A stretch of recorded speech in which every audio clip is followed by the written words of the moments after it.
I just told everybody about the microphones and then forgot immediately. So just a couple of quick notes for Prab. As discussed, Jenny is not present tonight. Rob's also not present. Jenny, I'm sure, will be back next month. Rob has been elected to city council and he will be transitioning off of our board. So we won't see him again at this meeting unless he is coming before us as a member of the community. That means that we're down to 6 members. Our quorum's 4. So I would just ask that if you know you're going to be absent ahead of time, just let staff know so that they can whip the necessary seats. And I'm also just going to start thinking about who we might want to add to this board. We'll have an open seat to fill next year. It's never too early to start thinking about who we might want to encourage to apply. Okay, with that, we can open the meeting. The first item is the approval of the agenda. May I have a motion? Okay, a second. Okay, so we have a motion from Michael and a second from Yvonne. All in favor of approving the agenda, say aye, please, or raise your hands. Okay. Any questions or discussion on the agenda? Okay, good. Then we'll move right into the future board items and tours, and we'll turn it over to staff for that. Thank you, Mr. Chair. Folks, I'm Allie Rhodes. I am the Director of Parks and Recreation, and a few items to call out in your upcoming board meetings. One, on behalf of our team, I want to thank you for canceling your December meeting. It gives us precious time to close out the year, to enjoy the holidays, and as we didn't have business needs to bring to the board, we worked with the chair and vice chair, and they agreed. So on behalf of our team, I want to thank you for that grace, because it is a little break that is very helpful. Council takes a recess, so I hope you also enjoy your December recess. Calling out, just building on Bernie's note, that in January, the recruitment for the new board members will launch, and we will share those materials with you. And really, we do find some of our most effective board members through the networking, through the outreach to community groups that you might be connected to, and even through last year, for the first time, the clerk's office hosted an FAQ for board members, and I know I saw a couple of you there or a Q&A, not an FAQ, a Q&A, where board members could learn more about it, which is just a really way that makes it accessible. And I know we share Bernie's interest in getting other members of the community involved in our advisory boards and commissions, so just really thank you for your support on that. Looking ahead to the board agenda, I did want to give you a heads up that in January is when we bring you the progress report from the prior year and the work plan for the coming year, and we'll have that mapped out for you for the full year. Other than that, I really don't have big items. I'll hand it back to you, Mr. Chair. Okay, thanks, Allie. Any questions on future board items from? No? Okay. Wonderful. So let's move into public participation. Before we do that, you may have noticed that in front of you is a list of Prab discussion board rules. Jenny has been running this meeting in a fairly informal way. I think that's been great, but I also think it's led to some potential for going off topic a little bit. So we're going to try a slightly different structure tonight. I'm going to ask that everyone, when responding to members of the public, if you're so moved, that we keep it to direct questions on clarifying questions or direct answers. If you have statements you want to make related to topics, let's save it for the appropriate part of the agenda, or for items from Prab later in the agenda. Okay, with that, Clarissa, who do we have? First, I'll share the rules. Just one moment.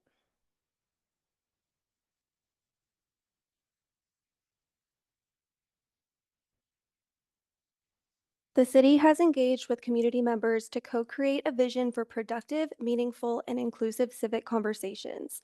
This vision supports physical and emotional safety for community members, staff, and council, as well as democracy for people of all ages, identities, lived experiences, and political perspectives. For more information about this vision and the community engagement process, please visit our website at the link below and the Boulder Revised Code. The city will enforce the rules of decorum found in the Boulder Revised Code, including participants are required to sign up to speak using the name they are commonly known by, and individuals must display their whole name before being allowed to speak online. Currently, only audio testimony is permitted online. No attendee shall disrupt, disturb, or otherwise impede the orderly conduct of any council meeting in a manner that obstructs the business of the meeting. This also includes failing to obey any lawful order of the presiding officer to leave the meeting room or refrain from addressing the council. Only one person at a time at the podium, unless an accommodation like an interpreter is required. All remarks and testimony shall be limited to matters related to city business. No standing in or otherwise blocking the aisles in violation of the fire code or in any way that obstructs the vision of audio or other audience members. No signs or flags shall be permitted in council chambers except for one sign held by a person measuring no more than 11 by 17 inches, which is held no higher than the person's face. No participant shall make threats or use other forms of intimidation against any person. We ask that you not affix item to the podium or dais or walls or surfaces of the chamber. Signs, flags, or other items used to communicate must be held by one person when displayed. Obscenity, other epithets based on race, gender, or religion, and other speech and behavior that disrupts or otherwise impedes the meeting will not be tolerated. In-person participants are asked to refrain from expressing support or disagreement verbally or with sounds such as applause or snapping, with the exception of declarations. Traditionally, support is shown through the American Sign Language, applause, or jazz hands. Our first public participant today will be Ted Connolly, Ted Connolly, and he's in person. Thank you.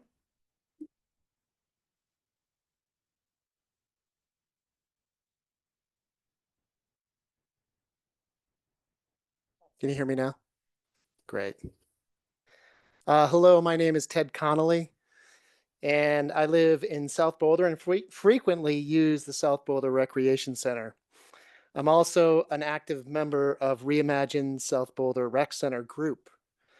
I'm here on behalf of my family and the South Boulder community to advocate for the future of the South Boulder Recreation Center. In the spirit of giving thanks, first I want to applaud Boulder Parks and Recreation, Director Ali Rhodes and the PRAB board, and those sitting in the audience from the Parks and Rec Department for recognizing the infrastructure needs at South Boulder Recreation Center and completing the repairs. I was fortunate to swim this morning at 6 a.m. and it was wonderful to see familiar faces and feel that sense of community return after the closure. And it was a brisk 78 degrees, by the way. And the pool opening marks the start of the Fairview girls swim team today, who started practicing. And to me, this renovation is only the beginning. We know these repairs are an interim solution, and South Boulder will ultimately need a new recreation facility. I'm asking that we begin planning now, both in funding and design, so we don't find ourselves in the same position as last year, facing the potential loss of the facility due to building failure. With the passing of the CCRS funding, we now have the opportunity to envision a new facility that can serve as the epicenter of South Boulder, including modern amenities and state-of-the-art aquatic center for the community and our Fairview boys and girls swim team. Please consider funding and partnering with the Reimagine South Boulder Committee to co-create this new facility. Thank you. Okay, thanks for your comment.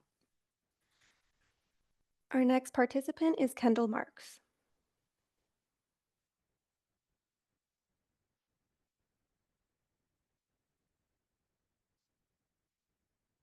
Hello. Hello. I am Kendall, a mom of 3 young kids, and I am truly grateful for this opportunity to speak completely uninterrupted for 3 entire minutes. I am a resident of Boulder. Parks and Rec is proposing a major increase in its membership costs, one that disproportionately affects families and kids. I understand that costs have increased significantly. I am okay with increasing prices. However, we should increase prices equally for all rec center members. I've heard from over 30 Boulder parents of young children, and I'd like to share their concerns with you today.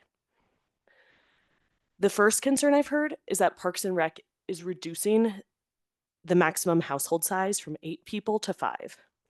This excludes families with 4, 5, or more children.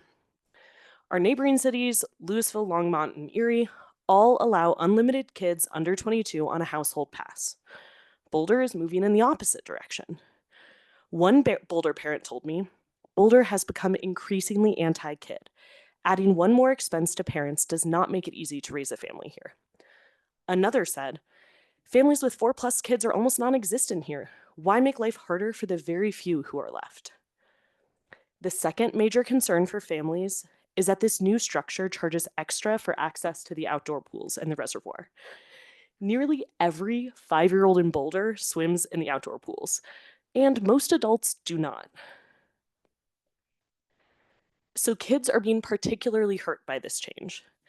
And it's not just about getting the kids to play outside, it's also about safety. Studies show that drowning rates increase when kids lose consistent, affordable access to pools. I know that the cost to run the outdoor pools has increased significantly since COVID.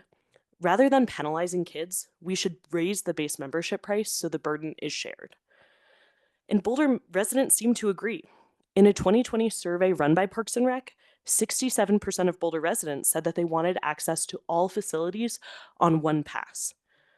If there's a sense that public opinion has changed since then, let's bring it to the voters, put it on the ballot, see what they think. Under this new membership structure, my family will pay almost $400 more per year. My friend Emily, a mom of 4, will pay almost $700 more per year. Meanwhile, most adults will have 0 price increase. When told about this change, a third Boulder mom said, "What a bummer. As a family of 6, it's now cheaper for us to join the Louisville Rec Center as non-residents." Parks and Rec says that this new structure keeps equity as its core on their website. But it does the opposite. It places the greatest burden on families with children, the group least able to absorb it, and that is fundamentally inequitable. Boulder should support kids, not price them out. Thank you.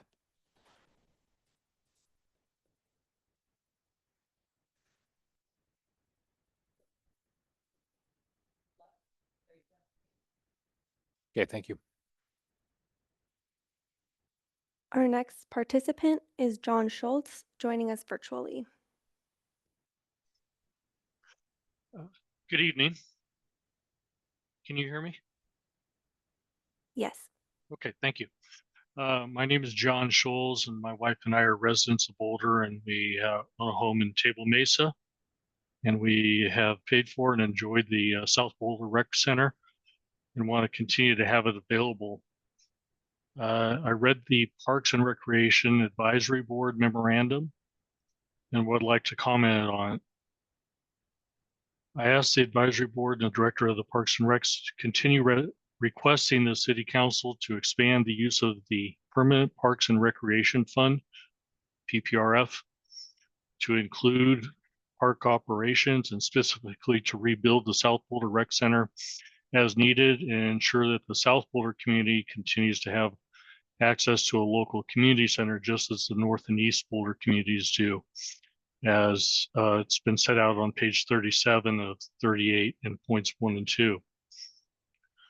On the other hand, I do not support the council asking or encouraging the council to ask voters to for an additional mill levy as set out in point 1 on page 37 of 38, because it appears that from page 37 that funds are already available in the PPRF. And taxes and fees being levied on homeowners in Boulder are too high already, and were just increased, much to my dismay. Thank you.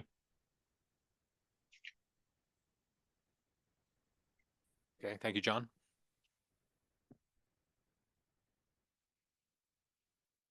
Our next public comment will be coming from Yvonne Bennett, and she is joining us virtually.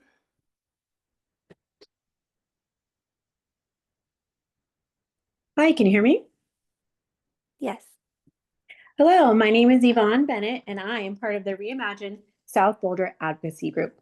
Yesterday, we co-hosted an event with the Parks and Rec team to celebrate the renovations at South. I want to give Megan a shout out for her partnership and being an amazing tour guide. The turnout was incredible. Families, longtime members, and neighbors all came together. People stayed, talked, laughed, and explored the renovated spaces, and we enjoyed the facility tours. You could feel the energy. People were genuinely excited to see the progress and to reconnect as a community. This reminded me of what's possible for the rec center as a hub for the community. South Boulder has been very patient for a long time. We waited through closures, repairs, delays, and years of uncertainty about the center's future. Over the past year, our advocacy group has engaged with 1,000+ community members through conversations, and we even conducted our own survey. The following things have been very clear and consistent throughout this past year. Our community needs and deserves a fully functioning recreation center, with the top priorities being a lap pool, weights, cardio classes, and a gym. We all feel a sense of hope that with the latest CCRS funding coming through, that South Boulder will finally receive a brand new, fully functioning recreation center that meets the city's climate goals that the whole city can enjoy. So thank you for your time. Thanks, Yvonne. Thank you. That concludes our advanced sign-up participants. If you'd like to participate and sign up in person now, please raise your hand. I think they're a little nervous. You guys sounded nervous, Carly. Just a moment. Forgot to mute them. All right, and if you're online and would like to participate, please raise your hand.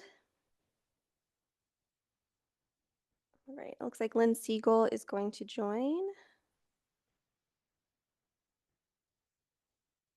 All right, Lynn. you I'm can so begin. impressed that you aren't forcing me to sign up ahead of time. That is so amazing. I love it. I couldn't agree more with the mill levy discussion that just happened, with the regressive taxes that we're experiencing, that the transportation maintenance tax. I know this is not TAB, but these are all impactful on Boulder's, individual citizens' resources, right? So what are we going to do about the South Boulder Rec Center? That guy articulated exactly what I've wanted to. And I live in North Central Boulder on the north margin of Mapleton Hill. So this rec center doesn't even affect me. But the way things are done in Boulder does. And we've got a disastrous situation with the budget, right? So we're rising fees for seniors and for kids on recreation center fees. This is not improving Boulder's bottom line. It's making people less able to pay into sales tax revenue, which is the big disaster that we don't have now, right, with our budget. That's why we need to bring Sundance to town to make it even worse, because that's what it will do. Because the pressure for more population here brings this town down, not up. Contrary to popular opinion in the planning board, where they give you a subsidy for every single development project that comes along. So what are you going to do about it? That's the question. You're Parks and Recreation. You're the people that come here to Boulder, come here because of you, don't they? Because they're recreationists, and Boulder's a big recreation town. And yet the way they're dealt with is horrendous. The South Boulder Rec Center, the guy's exactly right. When you design something new, the East Boulder and the South, and trade them off in the process, you need to do this with a long range plan that includes all the full embodied costs and life cycle analysis of all the future costs, so that before you do it, you know what you're getting into, and we don't run into a budget crisis like we have now and can't allocate funds except steal them from the taxpayers, which are then less able to support the community with sales tax revenue, right? I mean, this is not something, you know, at the risk of stating the obvious, this is something that you all know, that we all know. So why don't you all do something about it? How do you sleep at night when these kind of, it costs $700 more and they have to go to Louisville to get their rec center? I mean, this is outrageous. What is Thank you, going? Lynn. That's the end of your time.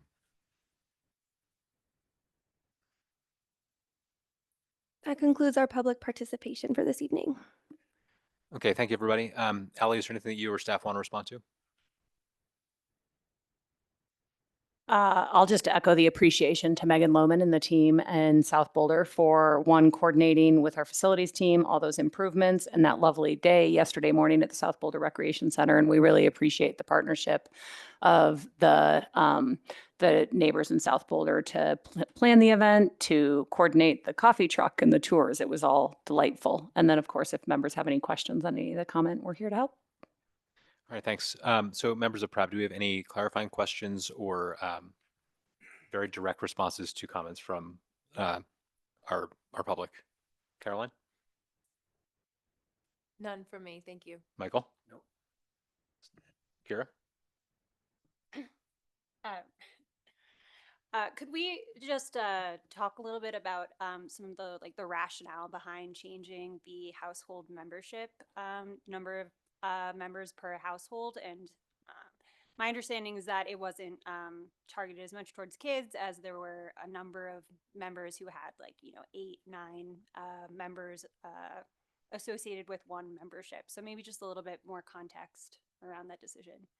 Sure thing. I'm going to invite up Megan Lohman, our senior manager for recreation, because I know she's pulled up some of the stats. And then I'll also just remind you all to pull the mic. This system, one of the downfalls of being in chambers is that the mics aren't up in the ceiling. And so if you'll just lean in as you speak for the recording and the thousands that will want to listen to this later for posterity and good governance. All right. Just to make sure I have the question right, why did we limit the total number of household members on an account, correct? Yeah, and I think if you could also just provide some of the data that you looked into when making that decision. Sure. So we actually did a market analysis across the state of Colorado, and we looked at 61 municipal organizations across the state. In addition to that, we did a local market analysis. So all of the data or points that I'll bring up are based on that pool of information. Of that, most of the comparables all limit the household size. That's the reason for that is it helps you be able to plan and budget according to the actual usage and the impact on the facilities. And so, sorry, just let me look up a couple of the data points here. A big one is that 89% of the existing household memberships include 5 or less members, and there's a substantial drop off after households of both 4 and 5. So of the households that include 4 members, it's actually 70%. So 70% or less include 4 members, 89% or less include 5. And we did actually, based on some of the feedback and some room in the market information, increase the household size from 4 to 5 to kind of say, okay, let's do a little bit better. So,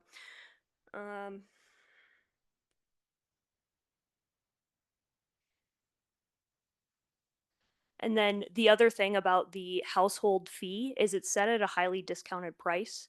So even if you were to, at the reduced fee, to add household members, add up to a household of total of 8, you'd still be paying less than 2 adults who are buying their passes separately. So I also think that's important to note.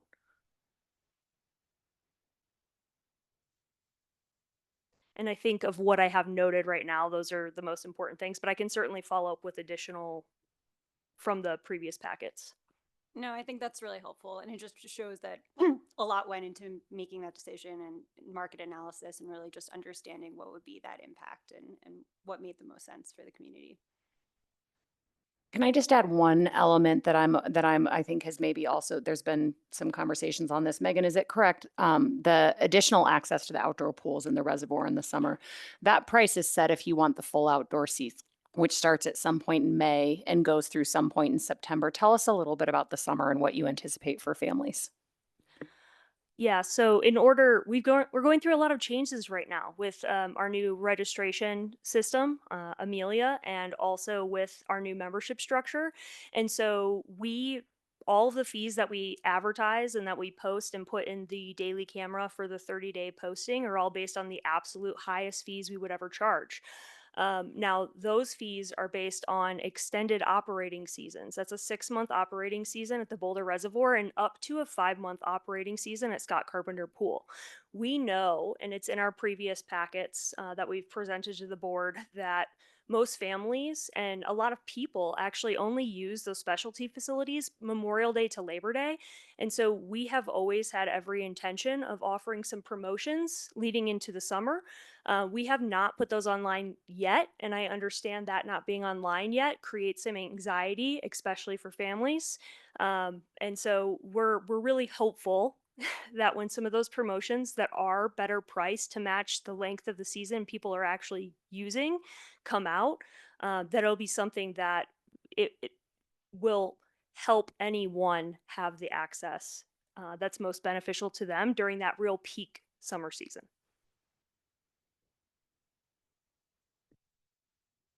Okay, thanks, Megan. Yvonne, do you have any direct responses? Not to this issue, but oh yeah.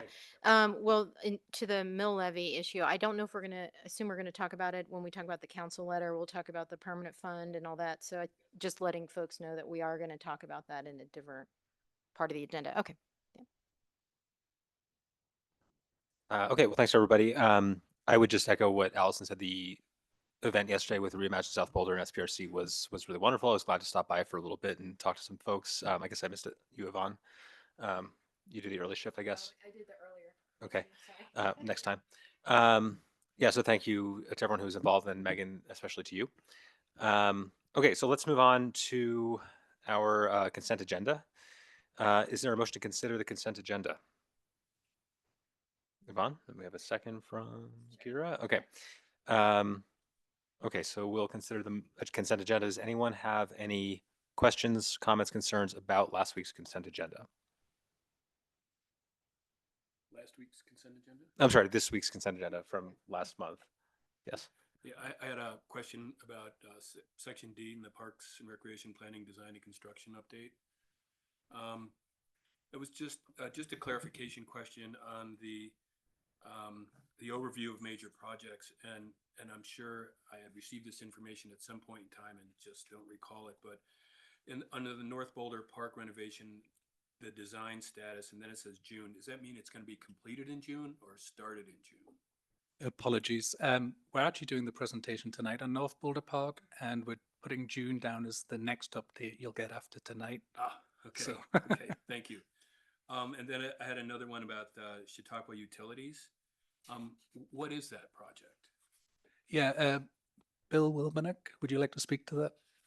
Bill's our senior landscape architect who joined the department 3 months ago, and he'll be able to answer that question. Great, thank you.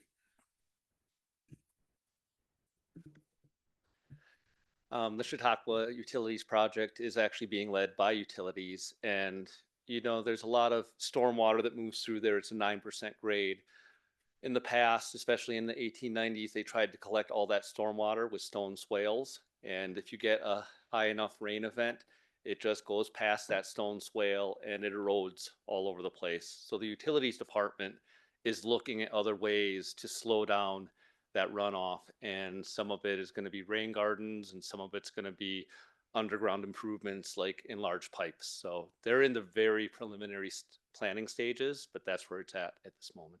And is that a partnership with Parks and Rec and Utilities? It's a partnership, and there's people from a number of different departments on it. Climate Initiatives is part of it, OSMP is part of it, and Parks is part of it as well. Kind of like what's happening at North Boulder Park? Pretty much, yeah. Okay. But even more players because it's Chautauqua. Okay. Yep. Thank you. That's all I have. Great. Does anybody else have any questions on the consent agenda? Okay, I'm a little bit loath to bring this up, but I was asked last month why we had not recommended landmarking Central Park, and I don't feel like I was quite prepared to give an answer, so I wanted to just add a little bit more color for the benefit of the board. As we all know, the structures around Central Park, including this building, the bandshell, the pavilion, Penfield, Newtown Bay Tea House, and the waste storage and transfer building are all landmarked already. The proposal we considered a couple years ago was to landmark the actual landscape architecture itself. So every single tree, every pathway. And it was our recommendation a couple years ago that we ought not do that so that we could have more flexibility for what we might want to do with the park going forward. We were talking specifically about the ditch, and I don't think we gave that particular feature a lot of consideration a couple years ago, except that we wanted to keep the options open. That was quite a large conversation involving this board, landmarks, and the city council ultimately.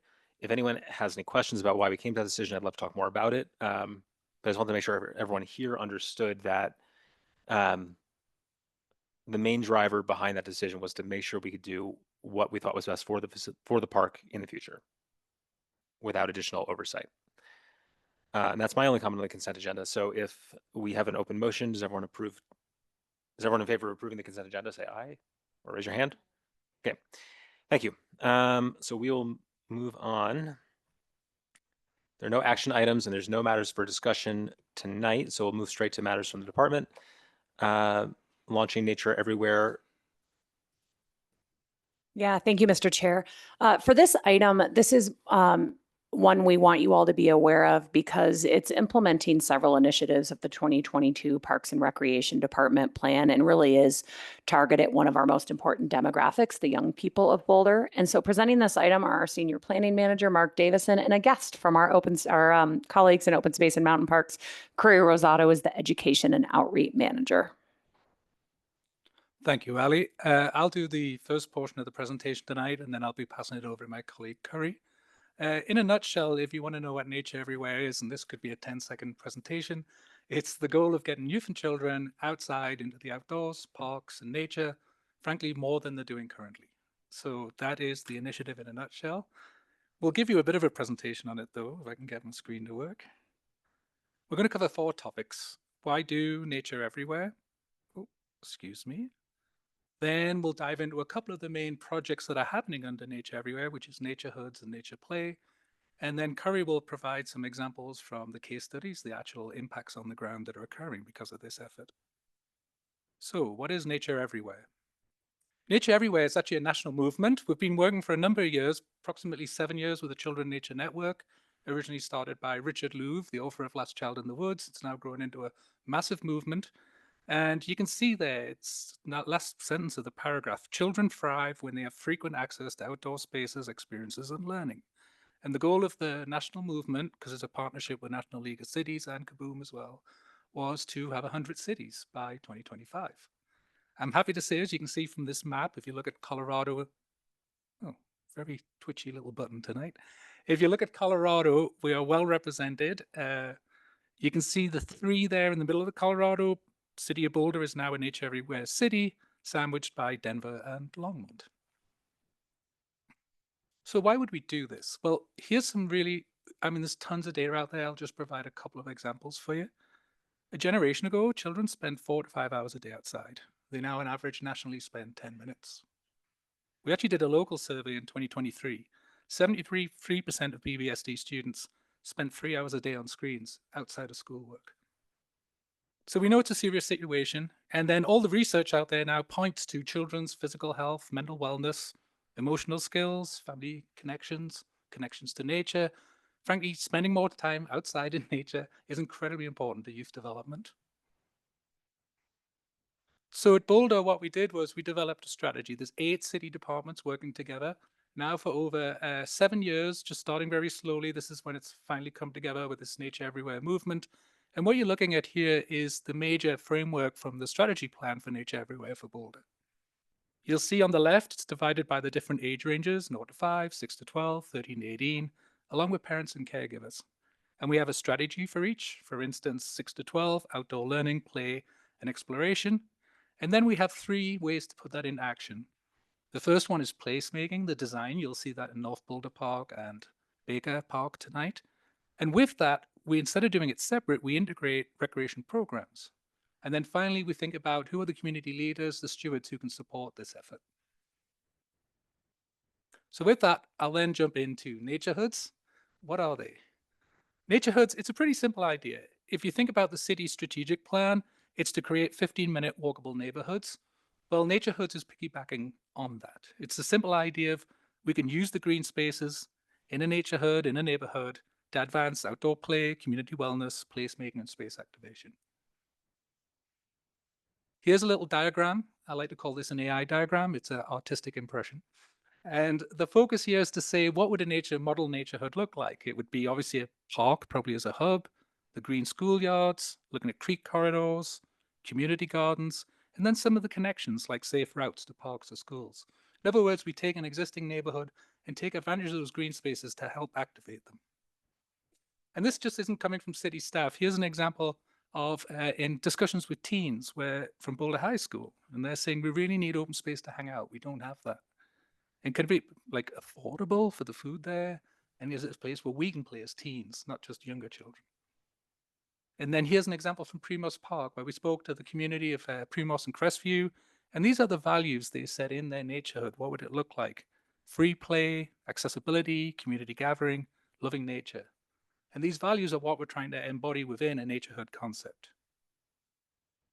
And then I'll move to the next bit. If neighborhoods are slightly larger in scale, nature play is the typical things you'll see in a park. We have 42 play areas in parks currently across our 96 park system. A little bit of history for a second, because everyone thinks nature play is new. I like to say nature play is old play. If you look on the right, typically a current playground across the nation would be 5 to 7 features that focus on gross motor, typically not universally accessible. Here's a picture from 1560, Bruegel the Elder. It's one of my favorite paintings if you're a Parks and Rec person, because it describes 250 children doing 90 play activities. And this is where you'll see a sort of shift in nature play. Yes, in the bottom right, you've got gross motor play going on. The bottom left and middle bottom is using more fine motor skills. In the middle of the picture, you've got collaboration going on. In the top left, you've got kids able to have quiet, contemplative spaces. In other words, it's embodying all the types of play. Here's an example working with Horizon K School, which is next to Burke Park. And we asked the children about what were the activities they'd like to do and what's their emotional response. We've done a ton of work working with various psychologists and who've studied nature and play outside. And what the point is occurring now is we often just do safe play. If we just do safe play, children will typically go straight overwhelmed. We want children to be a little bit uncomfortable, and it's called risky play. It's safe, risky play. And the point of risky play is it's where it pushes children to do more, to learn, and that's frankly where all the learning occurs, in that uncomfortable area. So the more we have of that uncomfortable area, the more kids learn, the more they can pass that on to their other children they play with, and we create a broader range of play. So how do we do this? Well, what we've done is we've typically, on the right-hand side, you'll design and program play features, and then you'll expect the other 3 boxes to occur. So we're reversing that and saying, let's first off look at sensory inputs. Let's look at how that informs emotions and decision makings, which leads to activities. And once we understand that, then let's start to design what play looks like. And here you see examples of sensory. I've just heard recently there's now 36 senses. Don't ask me to name them, please. But we focus on the major 6. And you can see there, if you start to think about sight, that could be under the dapple shade of a tree. Smell could be the smell of a cookie on a ponderosa pine, that beautiful sweet smell. So you start to think about those senses that inform play. And with that, once you've got that in place, you can then start to think about, well, what are the types of play? And I mentioned that earlier from that historic picture. Yes, we've got gross motor, but we're trying to add fine motor, loose parts, creative and collaborative, outdoor classrooms, quiet and contemplative, places just to sit and be alone or even have a little nap. And with the 4 types of play, you can see here, we basically can describe all the types of activities children do and then fit them under the 4 types of play to make sure there's a balance in the play area. And you'll see this from Emily's presentation later on Barker Park. And finally, in terms of nature play, I'd just point out that in the minute, play is pretty confined to a very small area. If you look at studies of children playing free, it's over a much larger area. And this is an example from a project. I've just realized it was 15 years ago I worked on this. Time flies. But it's pushing play out into a 1-mile trail loop with various play pods along the trail. And it's also great for getting adults steps for the day up. In other words, the adults also participate in it. And so we'll move to just some case studies to give you examples of the impacts on the ground that are occurring through this Nature Everywhere movement. I'll cover the first one and then I'll pass it over to Curry. I think you're all quite familiar now with the Wildwoods Nature Exploration Area in the Civic area. We've covered it in previous meetings, but never presented it before. It really does inform the permanent design. I'm not sure if everyone's aware, but we had a great project working with the CU students from environmental design, and 3 of them got selected to work with us and help design the project. So that collaborative thing with youth. And we also use recycled trees from our forestry team that would have normally gone in the chipper because there would have been dead or dangerous trees on the street and byways, old-fashioned British word, on the medians of the roads. And so instead of chipping them, we're putting them back into the play areas. And what's interesting, the only other 2 points I'll make is you'll notice when you're out there, it's a gathering space for all generations. It's intergenerations, and the families, the parents are actually, or grandparents are interacting with the children during the play. And then the other key thing, it's for all ages. In other words, an older sibling can teach a younger sibling how to play instead of separating the 2 age groups out. And with that, I'll pass you over to Curry. Great, thank you, Mark. So again, getting on to or speaking to the collaboration that this Nature Everywhere, the City of Boulder is involved in, here is yet another Parks and Recs property, Primos Park, which I know you're all familiar with. This Nature Everywhere Naturehood site has engaged community and picnics and walking field trips from neighboring schools. Community leadership is being activated here through the Community Connector program. Community member is helping to activate the space with nature play. And at Crestview, I am imagining you all have seen this beautiful image of a student-informed design of the nest. And it's a great example of Nature Everywhere collaboration with different city departments. Our team at Open Space and Mountain Parks operates a 3rd grade wildlife education program. And now there's a place to lead that program outside rather than inside. Next slide. Moving a little bit east, another example of where Nature Everywhere or the Naturehood approach is being activated is in the Gun Barrel Hill area. So east off of 75th Street between J Road and Valmont, the beautiful Gun Barrel Hill trailhead area. And then Heatherwood Elementary sits just to the north of a property, an open space managed property called Wood Brothers. And those 2 areas combined with not only Heatherwood Elementary, but also many preschools and other schools in the area, we are working specifically, we've enhanced, Open Spaces enhanced the Gun Barrel Hill trailhead to include gathering spaces and benches for classes to connect and relax as they're learning about the natural world.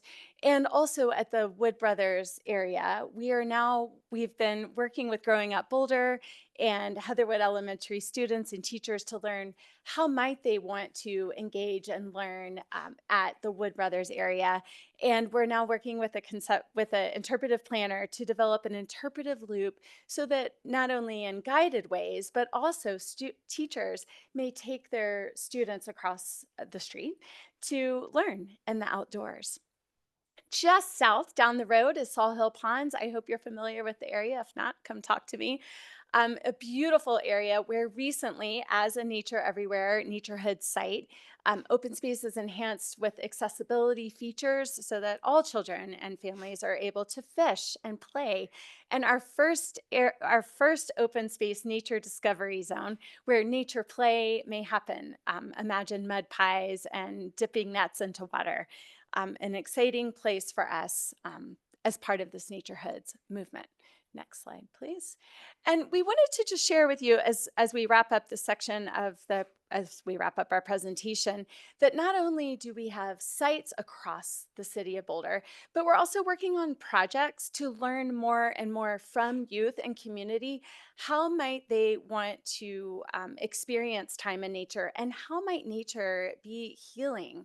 In a place of wellness. So that's why after the Marshall Fire, we wanted to hear from young people about the type of nature play programs and media and interpretive facilities that would help inspire that hope and resilience and climate action in our disaster-prone community. So we worked with Growing Up Boulder and Parks and Recreation and Boulder Valley School District with, and you can read here, with 115 young people, and we learned how what it might look like to feel that hope in nature. And next and last slide is that we learned interpretive art came out as number one, and also places to be, other way, places to be with family for time in nature.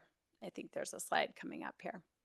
So again, in summary, not only are we working together across the city on many sites, including Parks and Recs, open space, with our climate initiatives team, but we're also continuing to leverage information gathered from community and from young people of how they want, not only how they might envision the design of those spaces, but also the activities that they do there. And I'll turn it back to Mark. Thank you, Curry. And so I'll just finish up by saying, of the 100 cities across the nation, there was a recent request from Children in Nature Network to tell the story of some of the major work going on in what they see as the best case study cities, the model cities. And of the 3 cities, one of them was Boulder. And frankly, that was due to a mixture of the staff work, working with our key partners like Growing Up Boulder, and obviously the engagement of the youth themselves and that leadership. So that was a bit of an honor, and that'll be known as the ripple effect, and we'll be able to share that in the consent agenda in the future. So just next steps are to build out the interdepartmental approach to nature hoods. That'll be led initially by climate initiatives, working with the various departments. We'll continue the work on nature play development. And as we've mentioned a couple of times, we'll definitely be working with our partners, developing, giving a youth voice and making sure youth are sort of engaging us on what that placemaking is and what that space activation looks like. And I'll just leave you with that diagram repeated of the strategy for nature everywhere. And I'll open it up for next questions.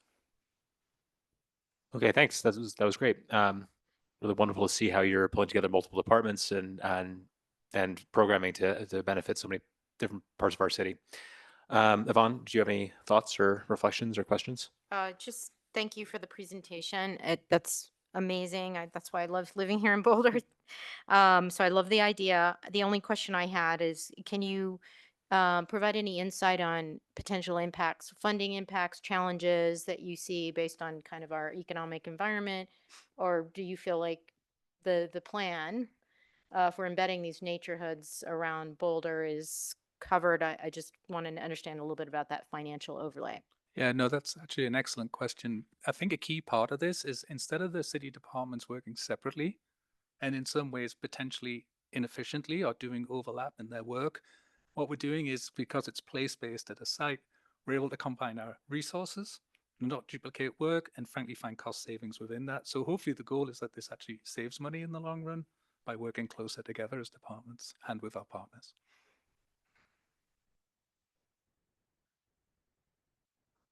Yeah, very fully supportive of all the good work that you're doing. It's very exciting. And I also just want to compliment sort of the process of creating Wildwoods. I mean, it does look different than a prefabricated playground. I mean, just it's something new and different, and there's a chance that the community could look at that and say, actually, that's not what we want. So being able to do something as a pilot to test it out in an economical way, and then hear from the community and see that this is the direction we want to go, I think is just sort of like a process that I want to commend you for taking. Thank you, I appreciate that. And I'd be amiss because a lot of staff worked on that with partners, but Emily Eckhart, our landscape architect, is in the audience tonight, who was the project manager, and she'll be presenting on Barker Park later. Yeah, I do. Pardon? Yeah, speak into the mic. Okay. Thanks. I just, from my quick look at it, it seemed like it's primarily targeted to youth, maybe primarily 0 to 5 and maybe a little bit to 6 to 12. Is there a strategy to expand that to include, I think it's 13 to 18 as part of this program, or is it just initially going to start with the younger kids? Yeah, I'll give you $20 to ask that question because it's such a good one. It's serious. We have focused most park systems, frankly, from play are focused on the 0 to 6, well, 3 to 6, and then the 7 to 12. And what's happened is we've heard directly from teens, you'll hear from teens tonight in regards to North Boulder Park, that when they go into the play areas or the swing sets and hang out, they'll move away as soon as the parents come in with the children for that, because they're like, hey, we're too old for this.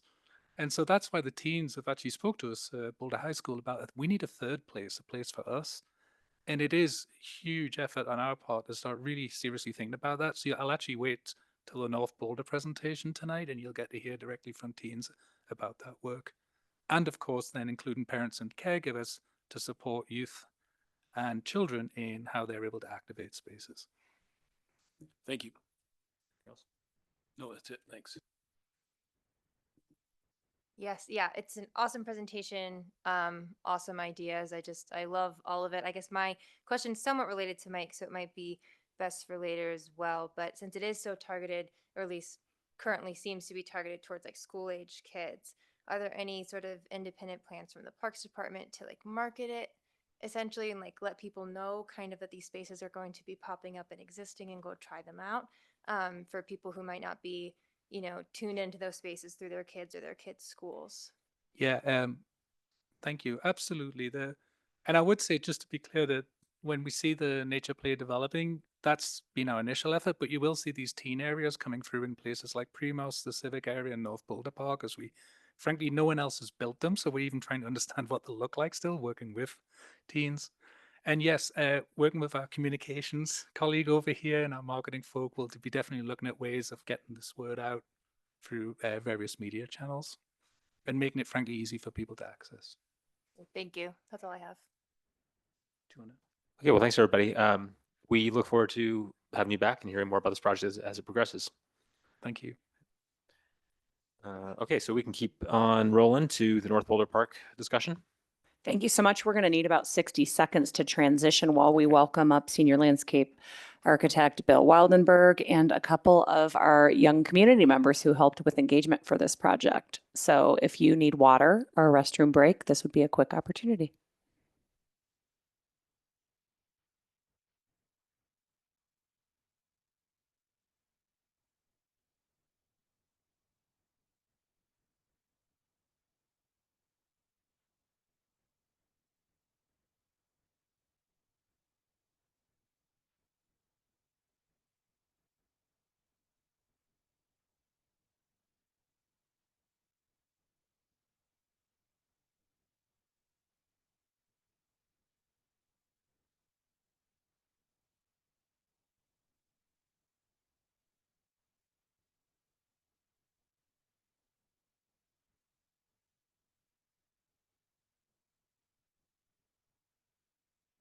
All right, Bill, while you get wrapped up, I'll just share an overview of this item. So Bill and the team are here to talk to you about the latest updates on the improvements at North Boulder Park, some of which, Mike, you mentioned earlier, including some of the engagement that these teens themselves have been conducting on our behalf, an updated schedule, and then next steps for the project. And so with that, I think I've bought Bill enough time and hand it off to you.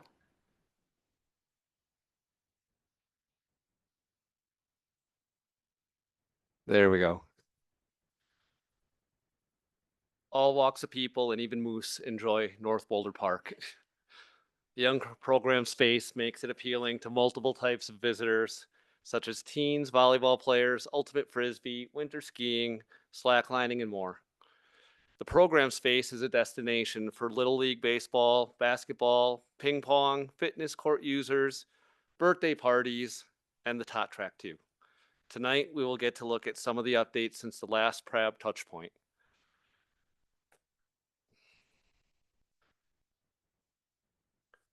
Give me 1 second, sorry. There we go. The teen engagement is really going to be the focus of tonight's presentation, where we'll be joined by Mara of Growing Up Boulder, as well as Shelby and Jane, who hosted 2 teen events at the park. Following their slides, we'll see how our other engagement events have influenced the design of the park. So Good evening. I am Mara Mincer. I am a co-founder and executive director of Growing Up Boulder. We are a nonprofit that helps our young people thrive through youth civic engagement, and that is what you're seeing in action tonight. And we're also a key nonprofit player, as you just heard, of the Nature Hoods and Nature Everywhere work. So that moose you saw before was an adolescent moose, and we're excited to share that adolescents of all ages want to be using our parks and are already using them. But how do we actually be responsive to what their needs are? And I know there was a question before about, are young people who are teenagers included in the Nature Hoods and Nature Everywhere work? Absolutely. We actually heard from about 300 Boulder High students for part of the civic area work. So that's just one example, but we have had young people giving input throughout with in collaboration with the Parks Department. So they're well represented. So tonight, you're going to actually get to see in action a sort of new approach. Growing Up Boulder has worked with teens for the past 16 years, but we decided for North Boulder to actually hire 2 teen consultants, because who better to work with teens than their peers? It's peer learning. And so through working with Growing Up Boulder and the City of Boulder Parks and Rec Department, our adults helped create a framework within which our young people could actually work. And they're going to describe the process they used as well as the outcomes that they've gotten. I just have to say, this is one of the most successful approaches we've used. First of all, it's been a pleasure to work with our young people. But second of all, they actually know how to get other young people to show up in a way that those of us over a certain age don't. And so you're going to see in action how that works. So I'm going to pass it over to the rest of the team. Hi everyone, I'm Jane. I'm one of the teen consultants for this project, and I'm going to start off by talking about our first focus group that we did. It was back in June, and we did it with about 10 teens. And here's just a list of some of the questions that we asked. We asked them about current uses of the park, their experiences they have there, and we also focused primarily on what they want for the future of the park, such as activities, amenities, maybe paid roles, volunteering opportunities, and we also finally talked about how they think we can help make the park safer from things like graffiti and vandalism.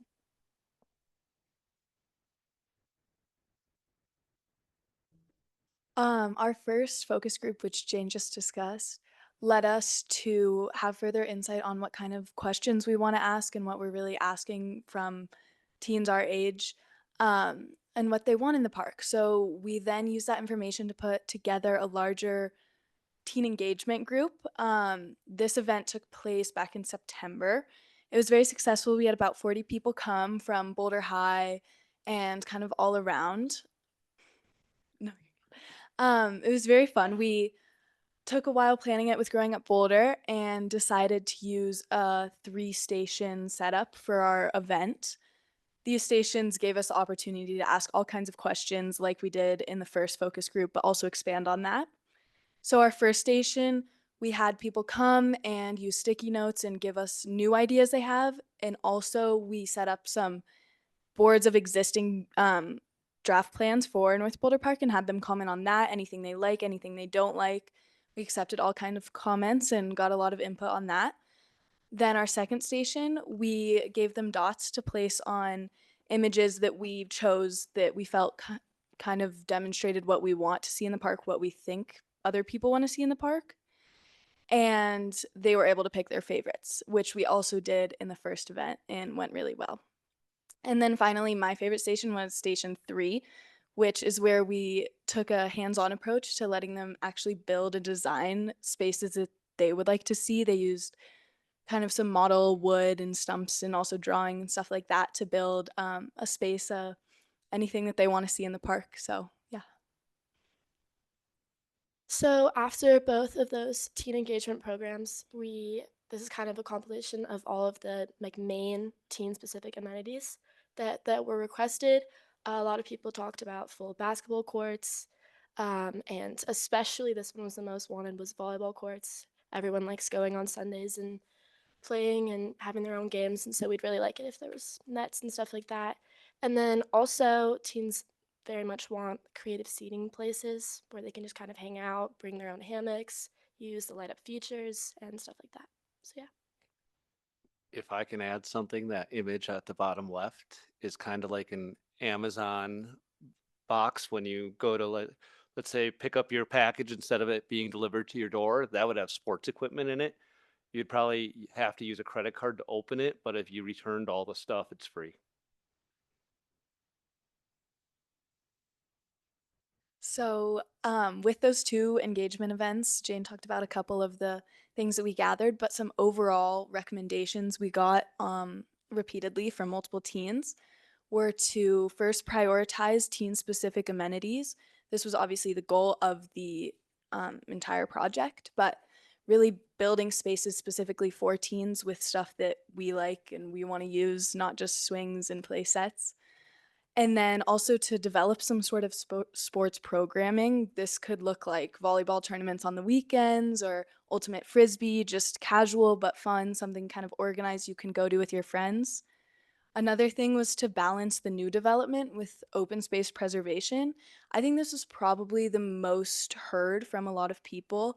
And kind of what we heard was the open space, the multi-purpose field, and all of the green area was what everyone loved about loves about North Boulder Park, how they can really use the space however they want, play games, have a picnic, kind of whatever, and how we want to preserve that while also balancing building new fun stuff that we can also use and explore. And then also another thing that was super fun that we heard was some water elements. I know we're uprooting or upearthing the creek and that goes through North Boulder Park. So something like to go along with that, maybe like a water feature or ponds was something really fun we heard. Another thing was evening programming infrastructure, meaning maybe an amphitheater for live music or a sort of drive-in movie feel in the park, something like that, that we could do at night would be really fun. And then upgrading the kind of core facilities. I know a lot of teens want maybe some upgraded restrooms or a shade shelter, somewhere to hang out when it's hot or raining, something that feels a little safer maybe. And then finally, to balance the usage across the site, meaning to not focus too much of our effort on one specific corner or area, not just the play area where kids go now, not just the southeast corner of the park, but kind of all over so we can have a whole new feel.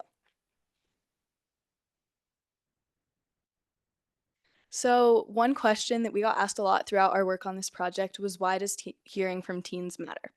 And there's a lot of different answers to this question, but for me personally, I believe that teens just really experience the city differently than adults do. We're able to notice things that adults kind of overlook that are maybe more important to us as growing adults. And it's important to give younger generations, teens, and everyone the experience of getting our voices heard, being able to share our input on ideas, and then not only share, but also see the effects and see how we can make change. That's really important as developing people to know that we can make a change if we really put in the work. And I think honestly, it's just incredible to be able to see our hard work in the form of plans and ideas. So next I'm going to talk about some ideas that teens came up with that adults may not have considered. Obviously, during our engagement programs, teens pointed out several ideas, but I think a main focus was that teens are obviously independent and they just want spaces where they can do their own thing. Kids really just, or teens, really just wanted to have open spaces to play the volleyball, play all of their games and stuff. And it's really important that they have that chance to be flexible and be creative in their own way and feel very independent. And finally, not only is bringing teens into city planning and projects like this so important for the entire city to have things for teens to do, but also for us personally, I think there's a huge impact on teens having our voices heard. Personally, I feel like being able to share my ideas and know they influence real decisions, like being here tonight and being able to share with all of you, is really important. It gives me a lot of confidence and a lot of sense of responsibility, and I think that's very important. And also, I just think at the end of the day, it makes us feel seen and valued as members of our city. I think that this is just a really awesome, I mean, this is such a cool opportunity to be able to speak here tonight. And I think it's important that all teens have that opportunity. I know that me and Shelby have really enjoyed our time working with Growing Up Boulder and Parks and Rec and stuff like that. So overall, just very grateful. Yeah. Now you're gonna have to hear me for a while again. So transitioning to the park design, it is important to look at how the park functions today. Please note we're looking at the park from the southwest corner, over by where Alpine comes back to the alley. This project was originally slated as a playground replacement project. However, with several flooding events impacting the playground, the project team sought to protect its future investment by addressing the stormwater infrastructure and the location of amenities outside the historic flood zones. The project team also acknowledged that play happens beyond the playground and has identified a sequence of discovery nodes throughout the park. The feedback we have received shows support of many existing amenities, which is why you will see the existing fitness court, basketball, multi-use fields, and tree canopy is preserved. You'll also notice the pavilion restroom will remain as the park hub. The updated design already incorporates some of the teen feedback, specifically balancing new development with open space preservation, incorporate water elements, create evening program infrastructure, and upgrade core facilities. We are working through design updates that will prioritize teen-specific amenities, and we'll be developing sports programming as we move forward.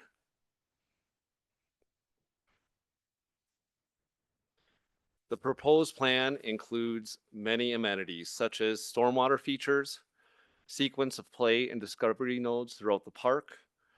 Little League ball fields have been shifted south outside an existing marsh area and oriented away from one another for safety and so that they might share common amenities. The proposed plan preserves the existing fitness court and some of the other amenities I just noted. In turn, a lot of this preservation of amenities also ensures that winter skiing can happen there. And finally, the pavilion restroom will be the park hub and have a relationship to an event lawn that orients visitors towards a majestic view of the Flatirons. To me, that's kind of what you were talking about of where can we have a movie event? Where can we actually have a stage to have a concert? All of this could take place in a space like that.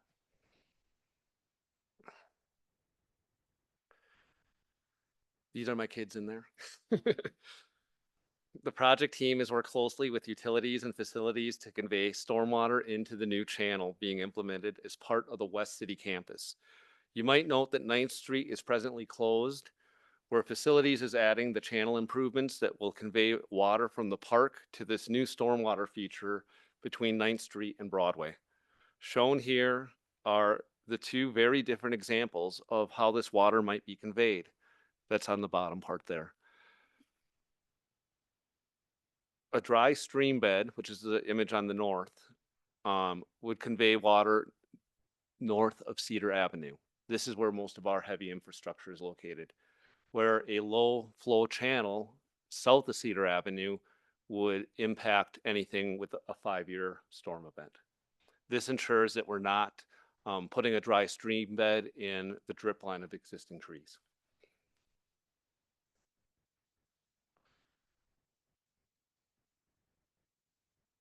Once again, the transition from the dry stream bed to the low flow channel is being done to preserve existing trees, the multi-use fields that you can see here, flex places such as the southwest corner where yoga and slacklining occur, as well as traditional Nordic and skate skiing in winter.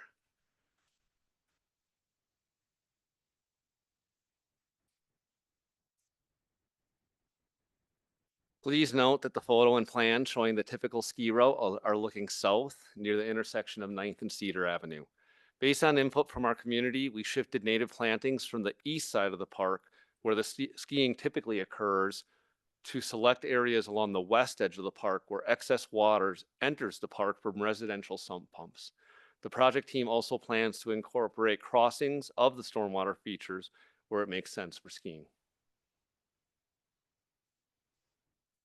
One of the shifts from the existing to the proposed plan is moving what is currently used as an event lawn north of the pavilion and restroom to the south of the same building. This shift allows the stormwater infrastructure to be located in the area of greatest impact while orienting visitors towards the Flatirons as the backdrop of future events. The proposed plan keeps the fun program spaces that many can enjoy. The program spaces and multi-use park features allow equitable access to health, prosperity, and fulfillment for all residents, regardless of race, ethnicity, gender, ability, or socioeconomic status.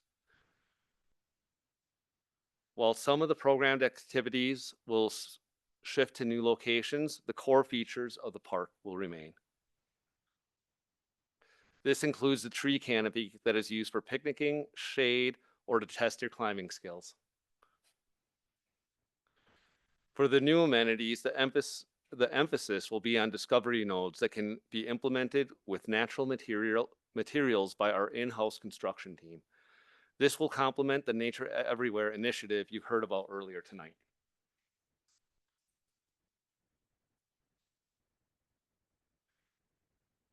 The project team acknowledges that play happens beyond the playground and has identified a sequence of discovery nodes throughout the park.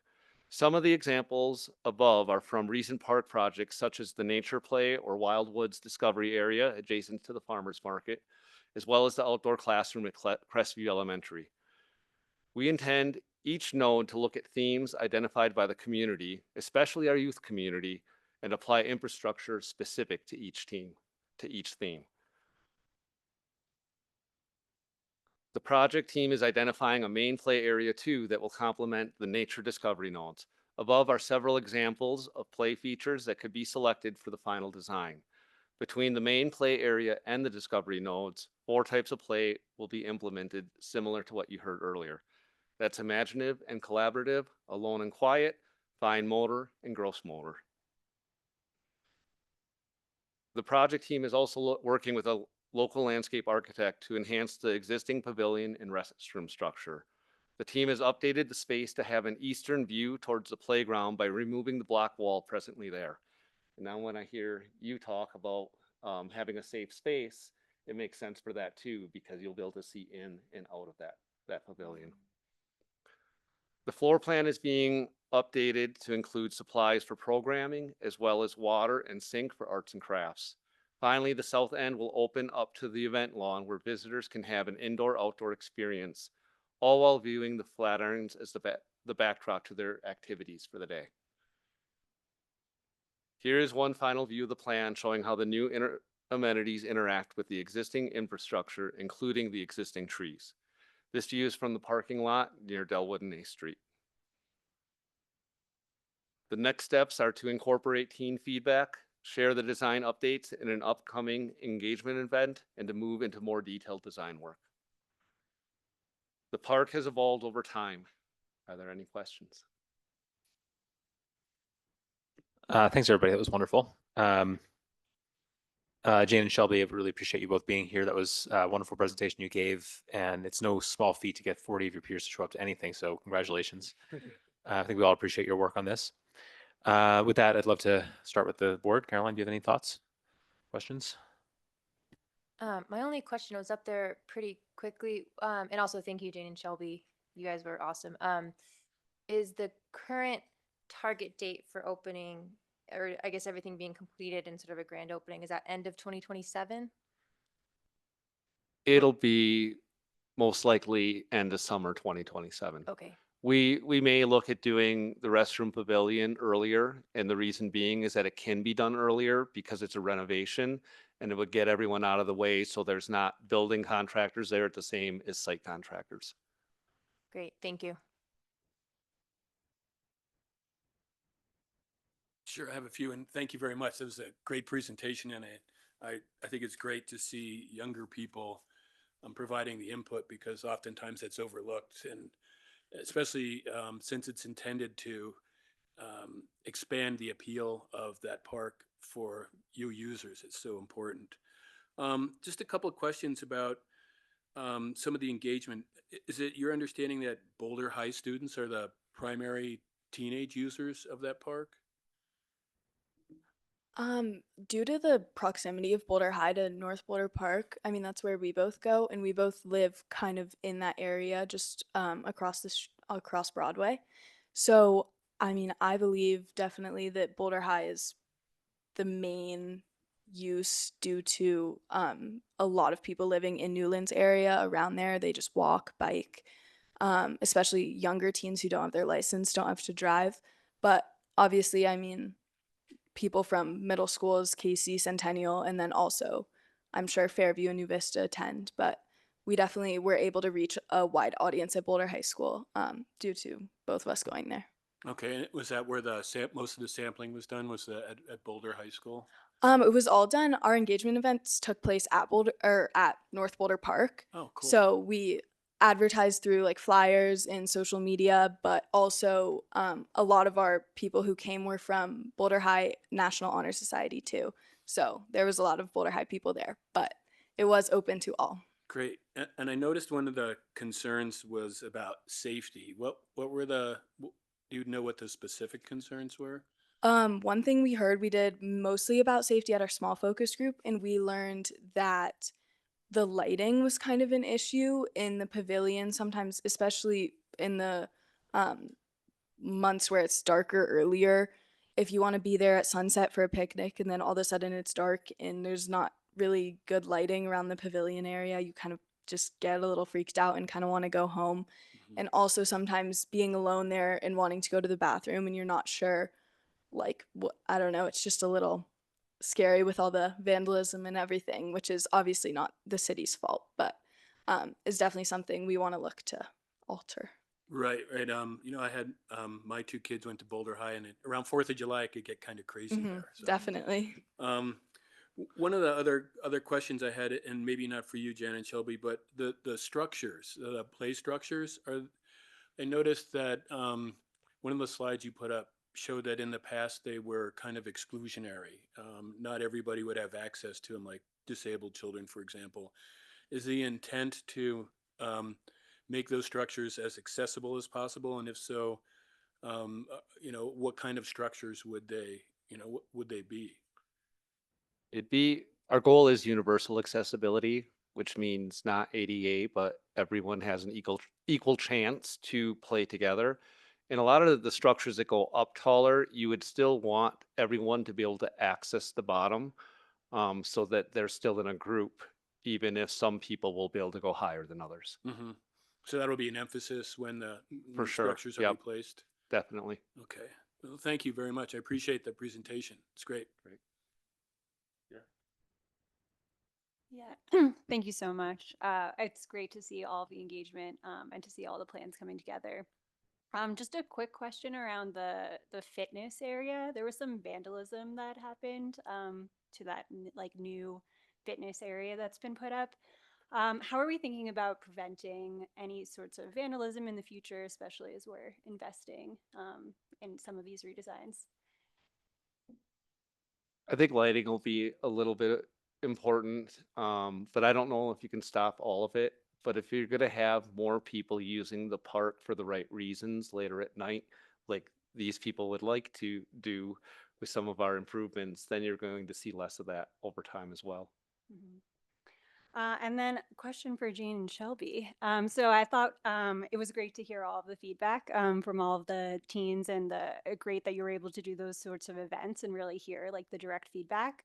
I thought one thing that was kind of funny is it seems like there's actually a lot of overlap between what the teens are asking for and friends that I have in their 20s and 30s and how they use the park. So when you think about picnics, volleyball, just having the open space to play spike ball. So I was wondering, are there any sort of things that you think are really unique to teens that you want to make sure that we consider? I think that teens enjoy, well, obviously teens live at home with their parents, and so I think that they like to get out more and be kind of in spaces that are their own.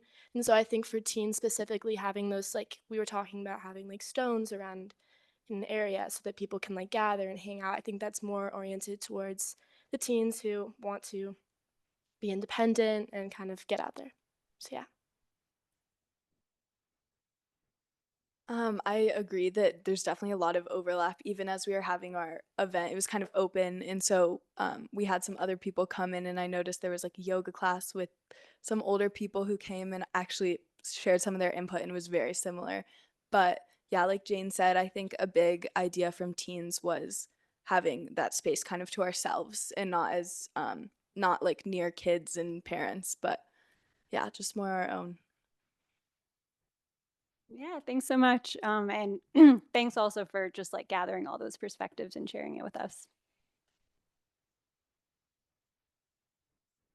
Just thank you, as everybody has said, appreciate all of your time and your input and unique age group and perspective. I think that's super important for us. I guess I had a couple of questions. The first question was, I love the imagery that you shared, like some of those really cool seating, lighted seats. Those are curved. Is that potentially going to be affordable or something that can be integrated into the plan or an amphitheater? I didn't know if that was actually going to happen or. It's conceptual at this point, Okay. but we want to look into it and see how much it does cost Yeah. and have it fit into our budget if we can. Right. Yep. Okay, that's reasonable. And then that was my second question, budget. So how are things going right now, and where are you, just generally speaking, in terms of trying to figure out, like, do we need to pull back on budget, or do you feel like we've got what we need to address the needs and wants of the users of the park? We have a consultant really looking at that more specifically. We gave them a final budget to use, and it has to back out any future fees that they may have. Uh-huh. So they know that going into it, anytime they may ask us for more money, it affects the overall park design. Yeah. And we just met only last Thursday or the Thursday before to give them that feedback. So it's now evolving. Yeah. So you're getting to a point where you have like, this is the max price. So We've now given we've got them to the figure max out. price. Yep. Okay. Yep. Another thing about this particular park too is it's another partnership. So we're getting considerable funds from Stormwater to help with the dry stream bed and with the low flow channel and also with the water that's going underneath 9th Street into the West City campus. That's great. Yeah. Thank you.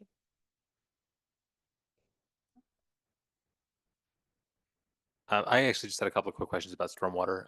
Would you mind going back to the slide that showed the schematic? And I just want to make sure I understand this correctly. So the sort of, I'll go a little further back to the actual plan view.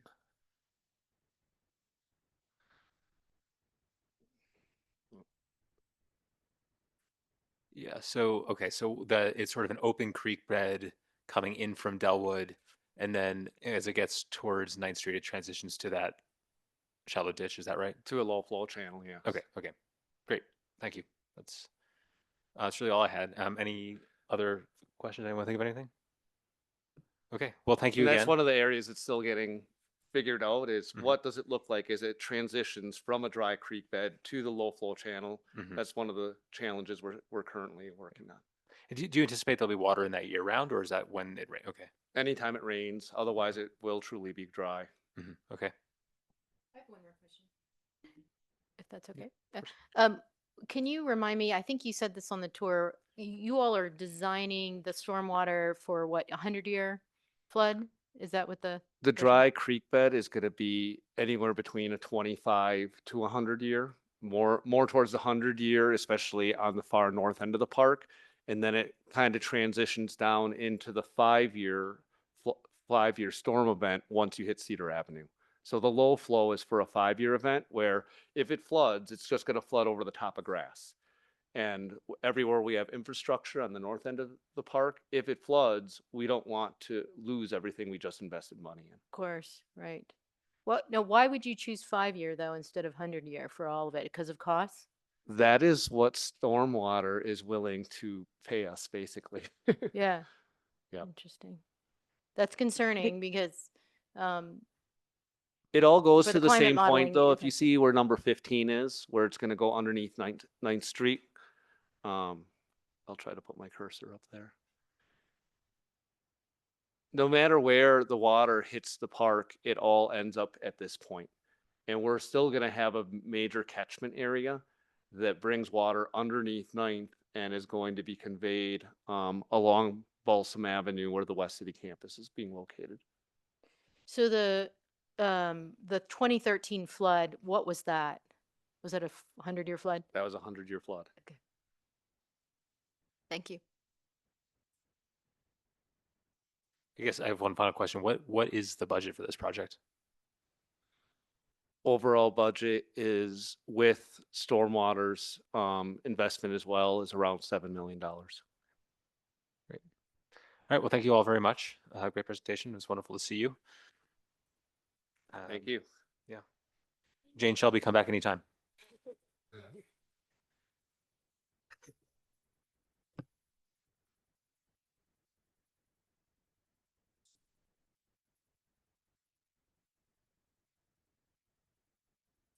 All right, so we'll move on to the Barker Barker Park renovation discussion.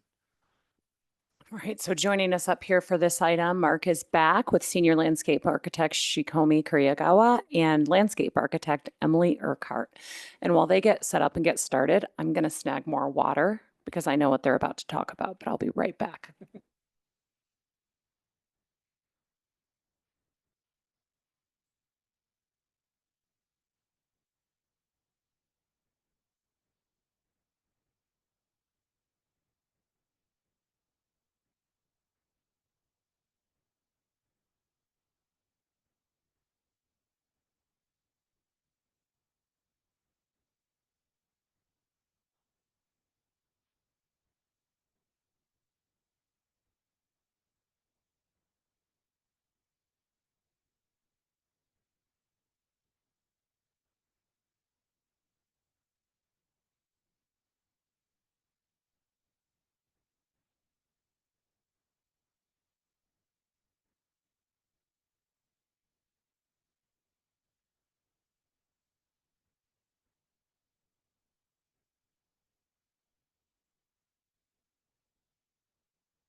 I think we're ready. Sorry for that delay.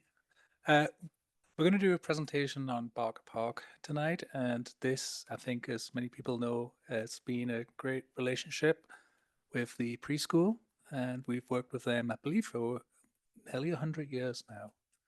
And so tonight, there'll be part of this project is how we're collaborating with the preschool, but also how we're replacing the play area, but also ensuring that it's also a community space. Maybe that's something that's happened over the years, with the way the fencing's gone up and the way the operation of the place has occurred. So we're trying to make it more of a community space while providing play for youth and working with our preschool partner. And with that, I'll pass it over to Emily to take the presentation away. Yeah, so I'll also be building on the excitement of nature play tonight, with Barker Park being the first permanent nature play park in the city. And so with Barker Park being at the schematic design phase, wrapping up schematic design, and hopefully moving into construction in the spring and summer of next year, just wanted to give Crab an update here on where the design is at. So I'll go ahead and take you through the project context and timeline, our planning analysis, site analysis, things that went into informing the design, and then the design as well as 3D model views to really experience what the park might feel like. And then we'll get to the questions, which will be, do you have questions about the project process? And do you have questions about the schematic design? So this is our park site, which is between Spruce and Pearl Street downtown, at the corner of 15th and Spruce. And as Mark said, it's connected to Boulder Day Nursery on the right there, which Boulder Day Nurseries has been providing affordable early education to the city since 1917. And they moved to the edge of the park in 2001,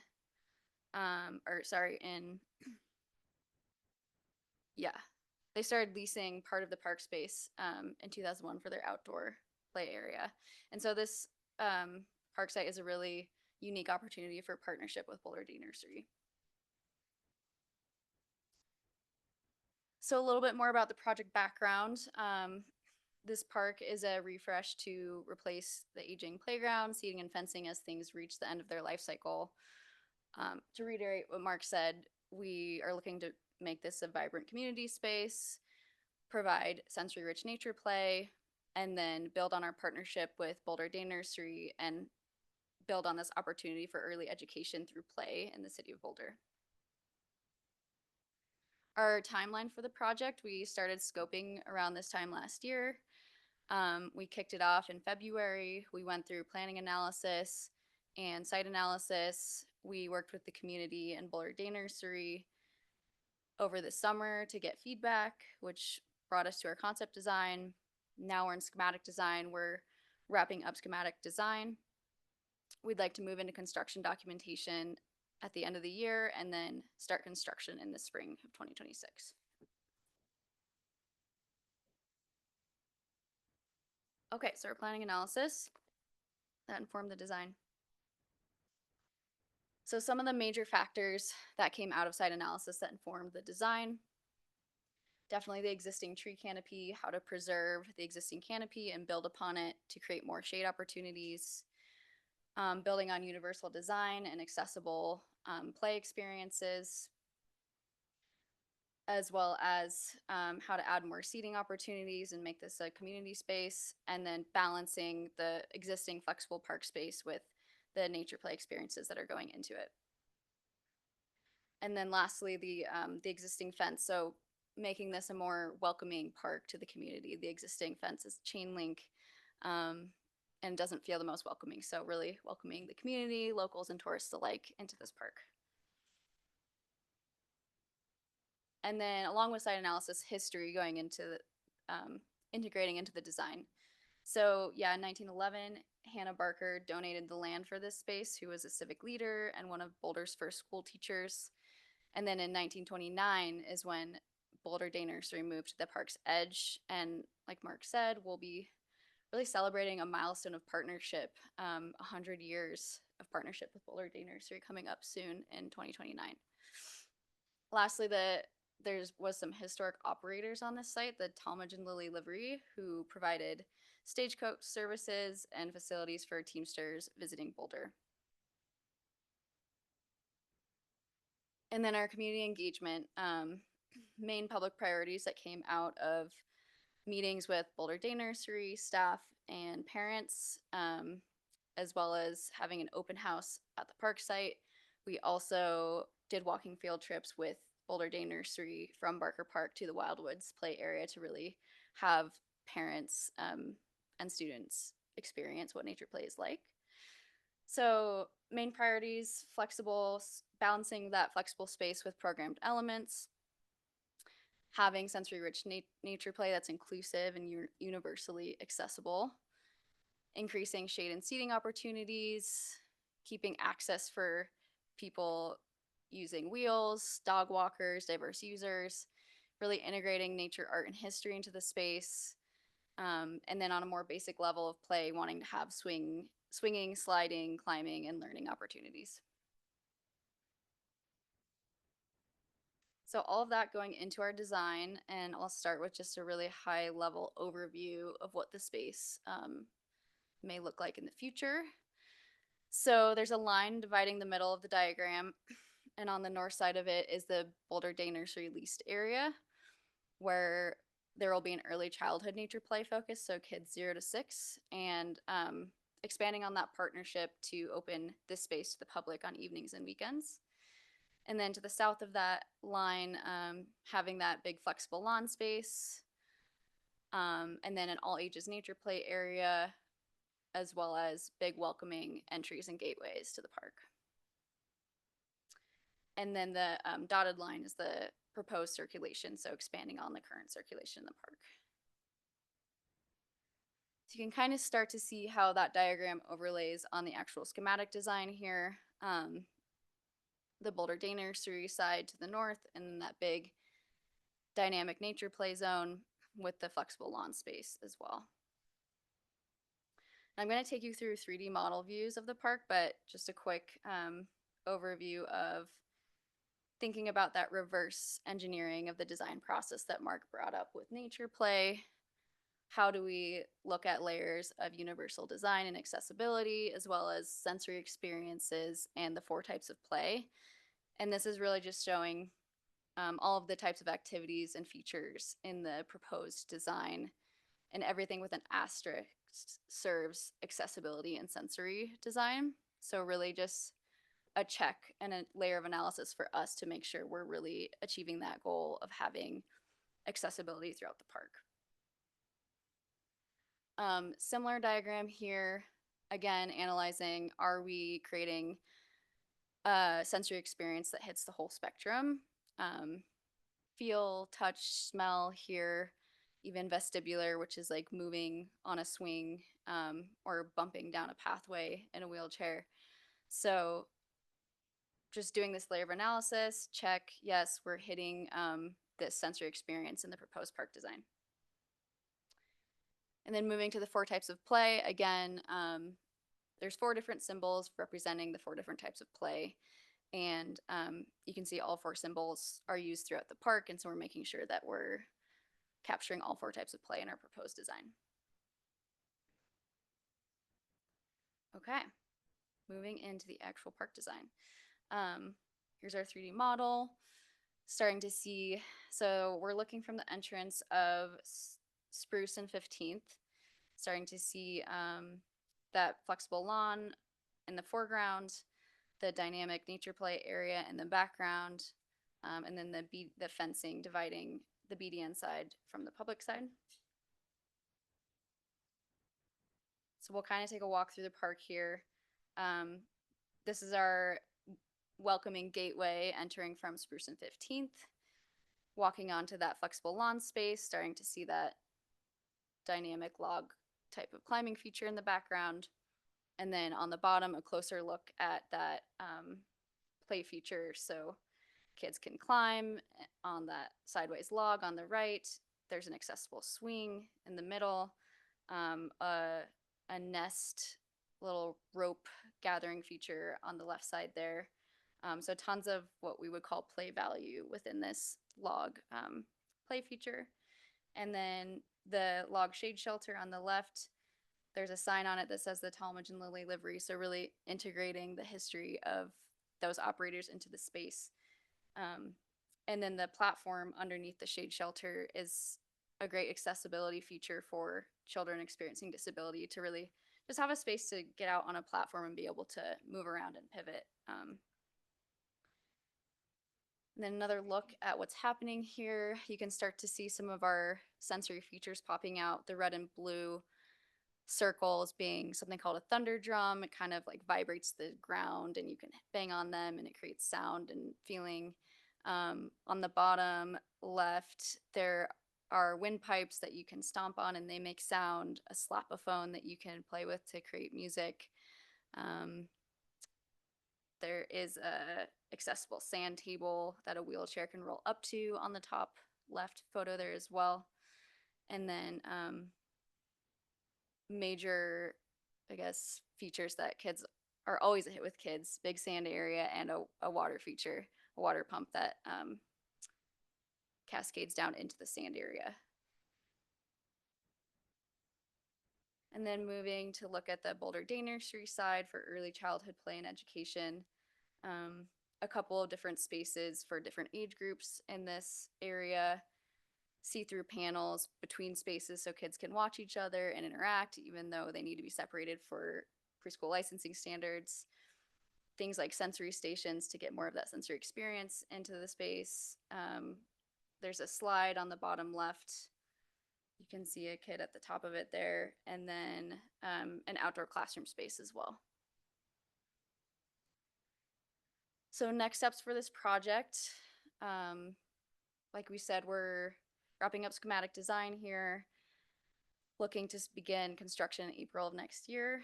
We'll have a consent agenda item for PRAB when we do kickoff for construction.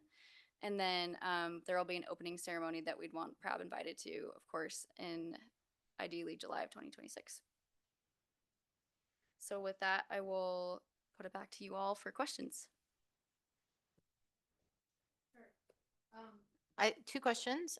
What's the budget for this project, and maintenance and maintenance of the, or durability, I guess, of the materials? What sort of the life cycle of the materials that are being specified here? Yeah, so the overall budget is around $650,000. And part of the advantage of Nature Play is it costs a lot less than traditional playgrounds. And that will be kind of a joint effort. Oh, thank you. And that will be kind of a joint effort between our in-house construction team and consultants. So with Nature Play, our in-house construction team is able to be a lot more involved, which also reduces cost. What was your second question? Oh, sorry. The second question was related to the materials being specified. Are you all doing the reuse of the timber like the other play area? And then I don't have a good sense of what the life cycle maintenance challenges might be of the fence, for example, that you all are incorporating. Yeah. Is that real wood, or is that, timber tack kind of stuff? Yeah, so definitely reusing wood from our forestry yard to create these play features. They do have a shorter life cycle, and that's sort of, we're working with our maintenance team at the moment to create these park management plans so that they tend to take less maintenance throughout the process, but they do have a shorter life cycle and a shorter lower replacement cost to traditional playgrounds. And I don't know if Mark, you want to Yeah, add? thank you, Emily. I'd just add to that, for prefabricated playgrounds, the current life cycle is 12 years. It used to be 15 to 20. For various reasons I won't go into, that life cycle is reduced. Sometimes it's down to 10 years. A typical play area like this, as Emily pointed out, the first 2 or 3 years is when the typical natural features sort of settle in. So our in-house construction team will provide almost a warranty on that to take care of those initial needs. And then for the good news is Nature Play tends to last 10 to 12 years. So we've seen the life cycles come together. Frankly, because we've got better construction skills for Nature Play areas now. So in fact, as Emily pointed out, we're using local materials instead of, for instance, at the civic area, play area, we've got to import features from Germany if we have to replace parts, and we can wait 12 months, and it's incredibly expensive. So the goal here is that using parts that we've got in-house, it'll be quicker and cheaper over time to do that work. But what about, I guess, labor? Do you anticipate, and the answer can be no, but do you anticipate that because you're using natural materials, you'll have to have more people on staff to kind of be maintaining these types of facilities? Actually, no, what we've seen with Nature Play now, because I agree, initially and to this day, some Nature Play developments that go in there don't have the best materials or the construction going into them. We're really confident that this will take the same amount of maintenance over time. And by having an in-house construction team for that first 3 years as a warranty, it won't put pressure on our park ops team. So that'll be like, hey, this tree happened to split. It had something inside we weren't aware of. Great, we've got a spare part for that. We'll do that with our in-house team. And obviously that'll keep costs down immensely as we do the project.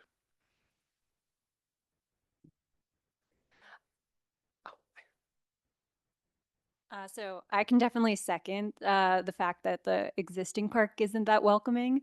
So I actually live like blocks away. So I pass by it pretty often, and it does feel very closed off. It doesn't really seem like a open space for the full community. So I really appreciate the designs that take that into account and really just like open it up to a broader user base. Just my only question is just zooming out a little bit. Can you talk a little bit about why we're focusing on Barker Park versus some of the other parks that could probably use a redesign? I'm happy to. Yeah, no, we have ranked our 42 play areas in terms of condition assessment, replacement, etc., and use. And actually, Barker Play Area is currently closed, the playground equipment, because of the poor state of the equipment. As in the Boulder Day, I always get the name wrong, the Boulder Day School Nursery, whatever the name is. They can't actually access the play equipment at this point. There isn't another playground in the system where we've had to actually shut the play features down. So it came to the top for basically condition assessment purposes. Yeah, thanks. That's really good context just to understand because, there's a lot of parks that people care about and just to understand why we're focusing on this one. That's it. Yeah, I want to echo a little bit of what Kira said. That chain link fence really makes it feel like it's not for the public. I used to work pretty close to that, and yeah, so it's a great idea to change it, and I really like the imagery of that fence. Is really cool. One of the questions I had is it, and I think I heard this, but I'm not entirely sure, is the BDN side going to be open to the public in the evening? Yes, and on the weekends and in the evenings. And then how does that, is there a sign that says that, or is it just like the gate's going to come down, or?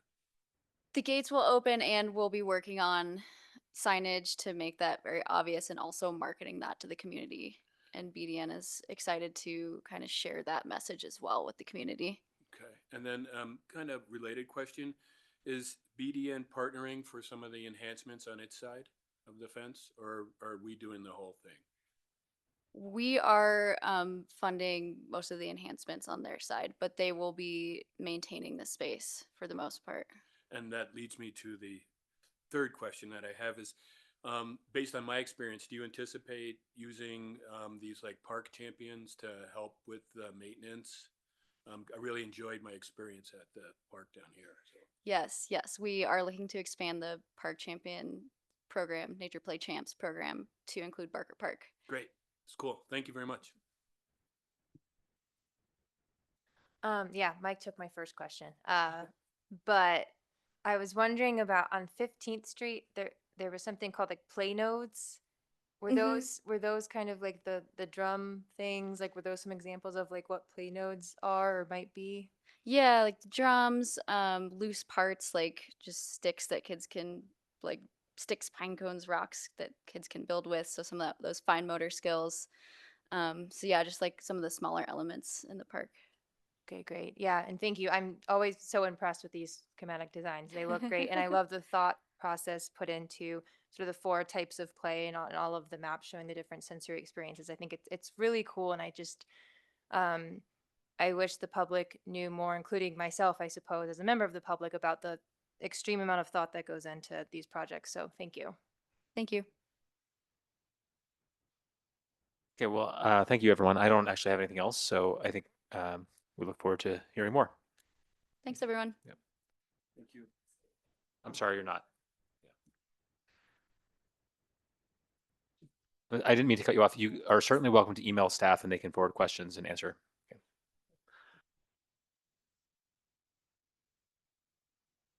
Okay, so we will move on to matters from the board.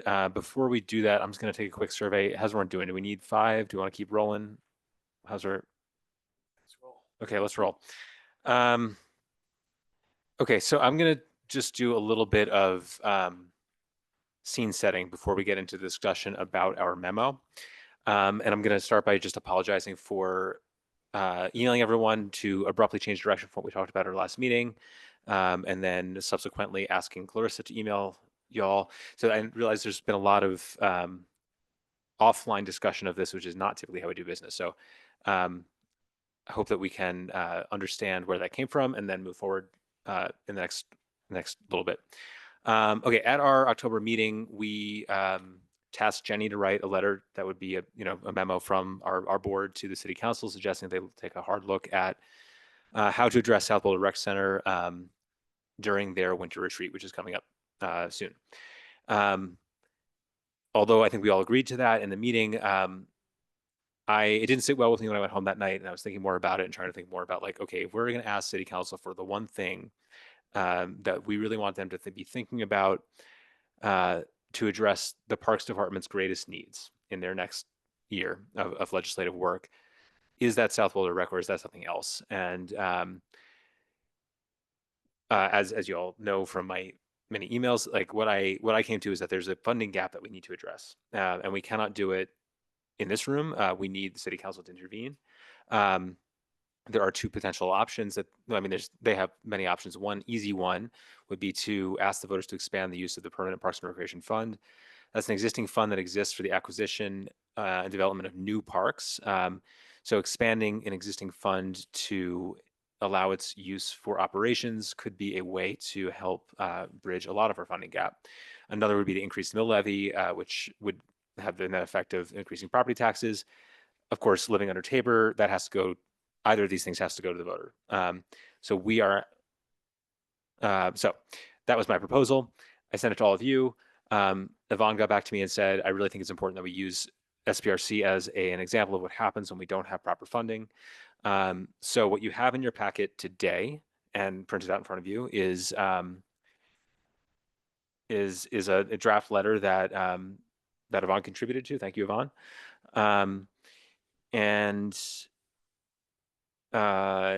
It does at the top say that this is from Allie Rhodes. It's not. It would be from us. We'll strike that. Has everyone had a chance? I'm sorry, before I ask the question, Yvonne, is there anything you want to add to those comments? No. Okay. So what I would love to, well, first of all, has everyone had a chance to read this letter? Okay. This is updated from what was. This is updated as of this morning. Yeah. Okay.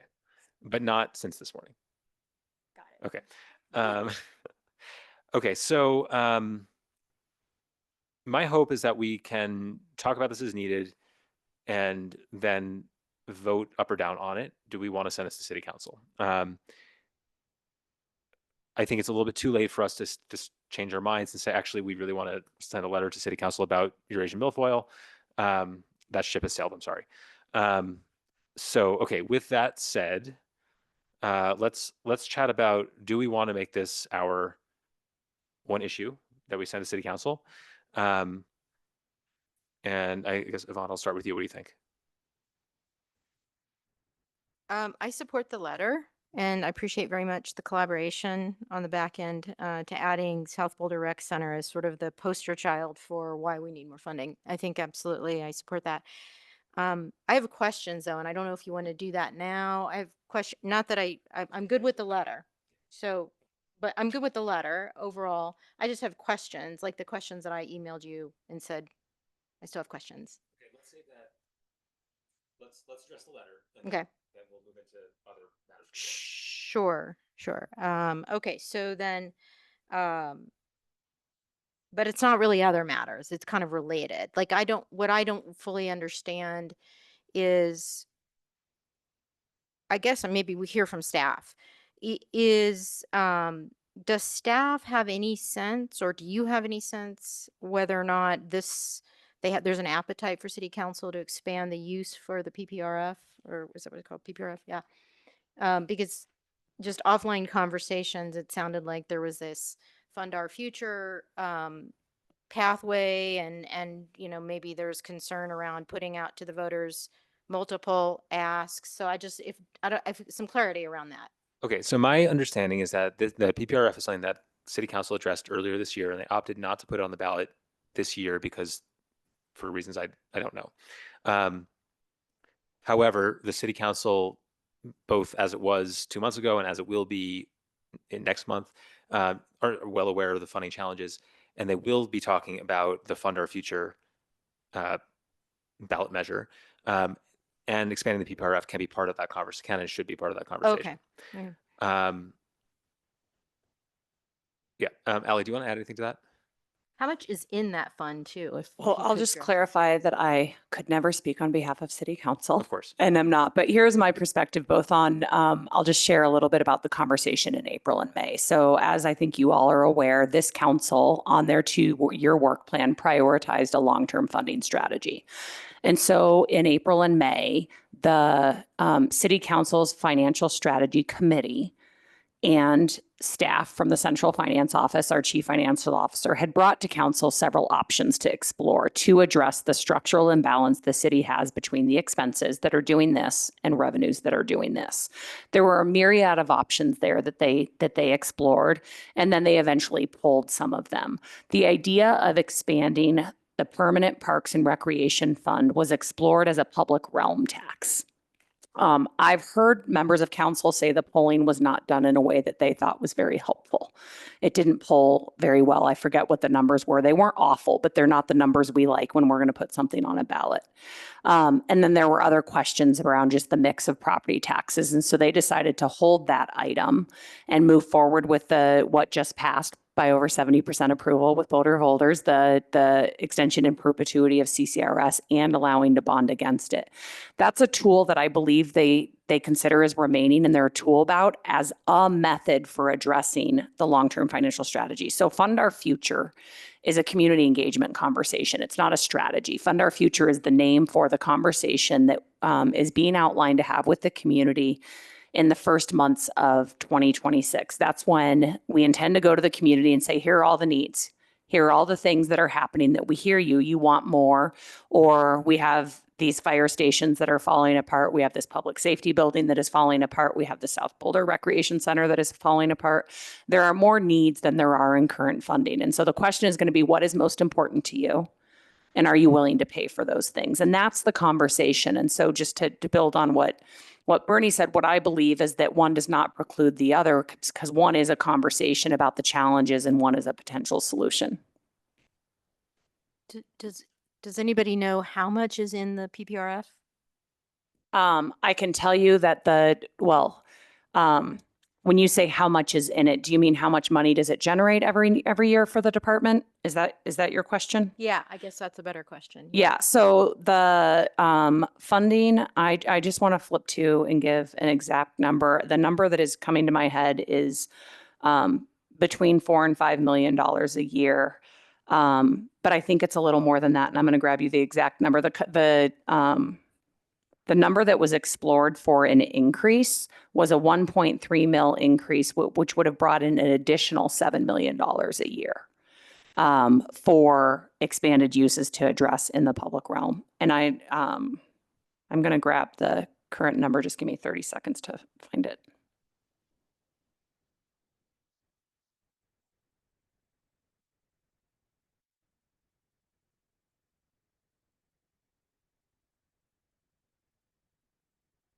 All right. In 2025, the approved budget, the Permanent Parks and Recreation Fund is supposed to bring in, I'm so glad I said between 4 and 5 million, right? It's $4.4 million in 2025 is the source. And so the discussion in the spring was to increase it. That would have brought in an additional 7 million.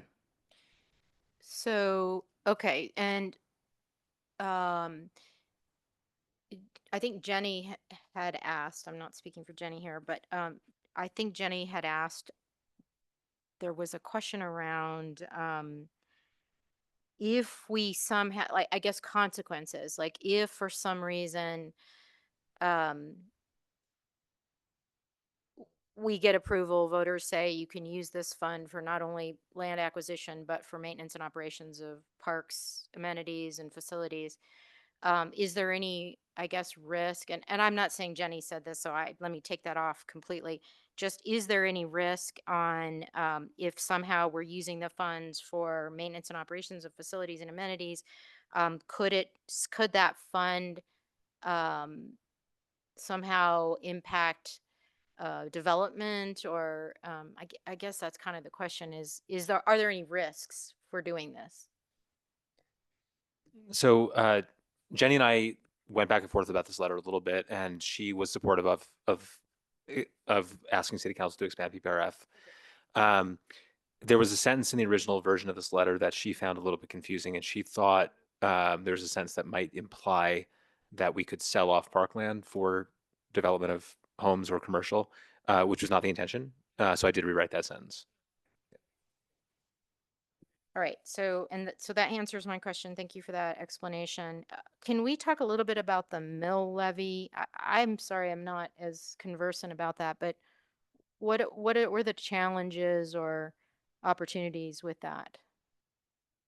I might ask Ally to address this one.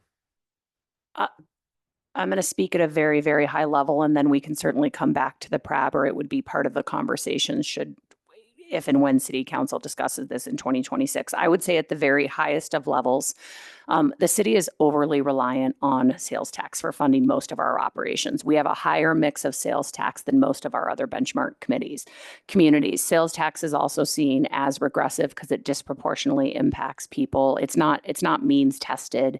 And so it impacts everybody the same, which then means it impacts people of lower income disproportionately. Property tax is seen as a more equitable source because it taxes folks who have more valuable homes are going to, while it's the same proportion, right, they're going to pay more than folks who are renters who wouldn't pay anything except what is passed on to them through their landlord. And so at a high level, that's one of the reasons the city is interested and has talked about exploring greater diversity in our funding to reduce that reliance on sales tax. So that's one consideration. There are other considerations, and I'd be happy to share with you all in May of 2025, City Council had a full analysis on this from the Chief Financial Officer that I'd be happy to pass along to you all. That includes information about the current property tax cap. Boulder has one of the lowest. The current mix of property taxes that we can pay. I can tell you that, for example, so of every dollar of property tax that is collected in the city of Boulder, I just had this in front of me. So the city receives 14 cents of every property tax dollar that is collected in the city of Boulder. Most of our property tax dollars go to Boulder County and to Boulder Valley School District. So of every dollar in property tax collected, 14 cents goes to the city of Boulder. And out of that 14 cents, Parks and Recreation gets one. That's the current state. So I think probably I left some things hanging with your answer there, Yvonne, with a little more preparation or notice. We could share a lot more. But I think, sorry, the mill questions, like should voters be asked to increase the mill the mill levy, that would give the city permission to collect more property tax, right? Yeah, at the very highest level.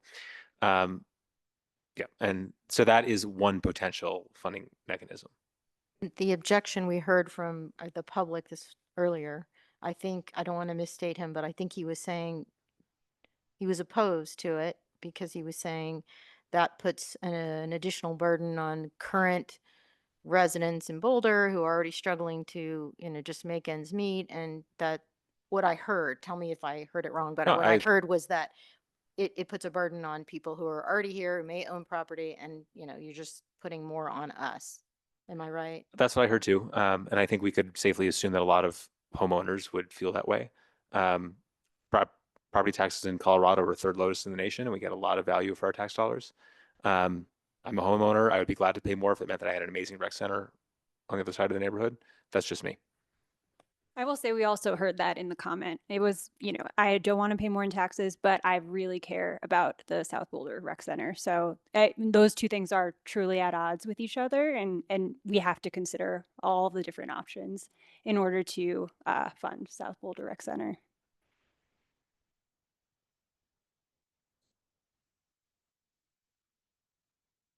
No, I do support the letter, and thank you for some of the rewrites that happened over the weekend to make it happen. I think it's a great thing to put before council. I'm not sure that they will want to take this and put it on a ballot, but I think it's definitely worth addressing this as an individual issue for them to consider. Yeah, I kind of wish that we had done two matters one, like, because I know that the form that we had last time had 3 items in there. So I think South Boulder is very important, regardless of how it's funded. And maybe we can do that through the CCRS, or, emphasize its importance that it should be done through the CCRS, and maybe emphasize its importance through the Fund Our Future kind of program. But this letter is fine, and I can support it. I am not optimistic that it will have an impact. I think the realm tax discussion, as I recall it, pretty much the sampling that they did not support it. I think it was under 50%, and they're pretty cautious if they're going to put a ballot measure out. I think it's going to involve a charter amendment, which is what it's going to involve, to change the structure of the permanent parks fund. And it's also, there's a cap on the mill levy that the city can charge completely. And my understanding is, and I'm not completely facile with it, but that we're bumping up close to that cap, and the city may decide, or it may be prudent for them to decide, we don't want to get any closer to that just for the permanent parks and rec fund. So it's not going to give them that much flexibility, I think. But I think, to the extent that the purpose of this letter is to say that we are woefully underfunded and we need to be funded at the appropriate level. We have, X hundreds of millions of, unfunded maintenance projects. South Boulder Rec being the top priority for me, at least, and from the public that we hear consistently. Then if that's the purpose of this letter, I'm all for it. Thank you. Yep. Yeah. Carolyn, sorry. We're both brunette, so I understand. No, I support the letter as well. I appreciated seeing the new version in my inbox this morning and appreciated the collaboration to sort of get everyone at least somewhat on the same page today, and to be able to send something to City Council that we can all support, even if we have certain reservations that we can address at later times. But yeah, so thank you. Can I add one, Bernie? Would it be okay if I added, I found while you all were deliberating here, I just wanted to add one other fact that I thought would be helpful to answer to Yvonne's earlier question, so the additional mill of 1.352 mills on a single family home of $1 million would be an estimated annual property tax increase of $80. And so I thought that would be helpful in the context of talking about the concerns that you heard. Obviously, you're not deliberating on a tax tonight, but I do think that's just an interesting tidbit that also talks about the property tax cap. That what I recall from the conversation is that the mill there would be room for it under the cap, but it would be close to it. And so part of the discussion was also, is there also a conversation about increasing our self-inflicted cap, because it's a choice.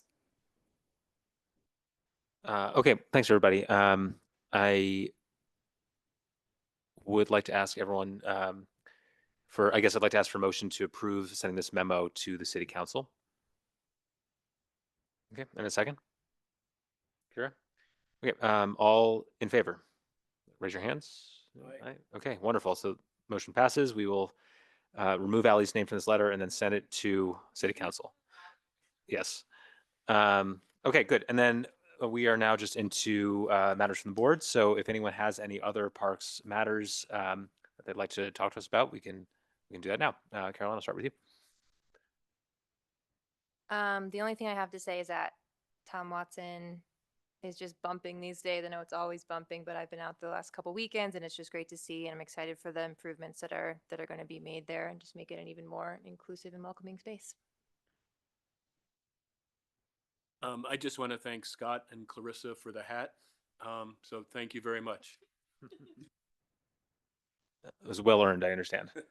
I just want to reiterate what I said earlier. The Imagine South Boulder folks have left, but the event they put on yesterday was wonderful.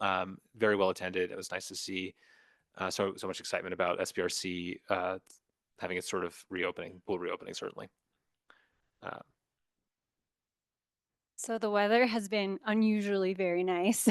And so the parks are full. And just like, I mean, just to set the scene, North Boulder Park, it was like a couple weekends ago. It was incredible to see how many people had set up volleyball, badminton, spike ball. And then just to see there was someone who was like coming over and like seeing if other people wanted to play. And like, I don't know, people were like mixing it up. But yeah, I think it just sometimes maybe we forget just how many people are using some of these parks and have like just the sort of the community spirit too that you feel in some of these parks. And I will also say other feedback from my friends. So they were with yesterday. Beautiful day for skiing and then also playing sand volleyball in the afternoon. And so my friends are trying to figure out which courts to play volleyball on. And they were like, oh, maybe at CU we could use those courts. But they're like, oh, no, actually, we want to go to the rec center because the sand is so much better. So positive feedback all around. So I had some questions, so not to take us back into the rabbit hole, but here on sort of substantive issues. And we could potentially address these at another time or via email or me meeting with staff, but I'm just going to put it out there so we have it on the record on some questions I have. So one thing from the October meeting that I've not quite felt like a sense of clarity on is, I know we've talked about South Boulder ad nauseum, but I'm still going to have to talk about this. These are questions related to that. At some point, I would like to get some clarity from staff on how we're working with the architecture firm in terms of just really early, high level design concepts in terms of, I would like to understand, are we starting with the concept that the indoor assessment said, we want more pool lanes, we want more cardiovascular, we want more weight rooms, don't take that away. That was the indoor assessment at a high level.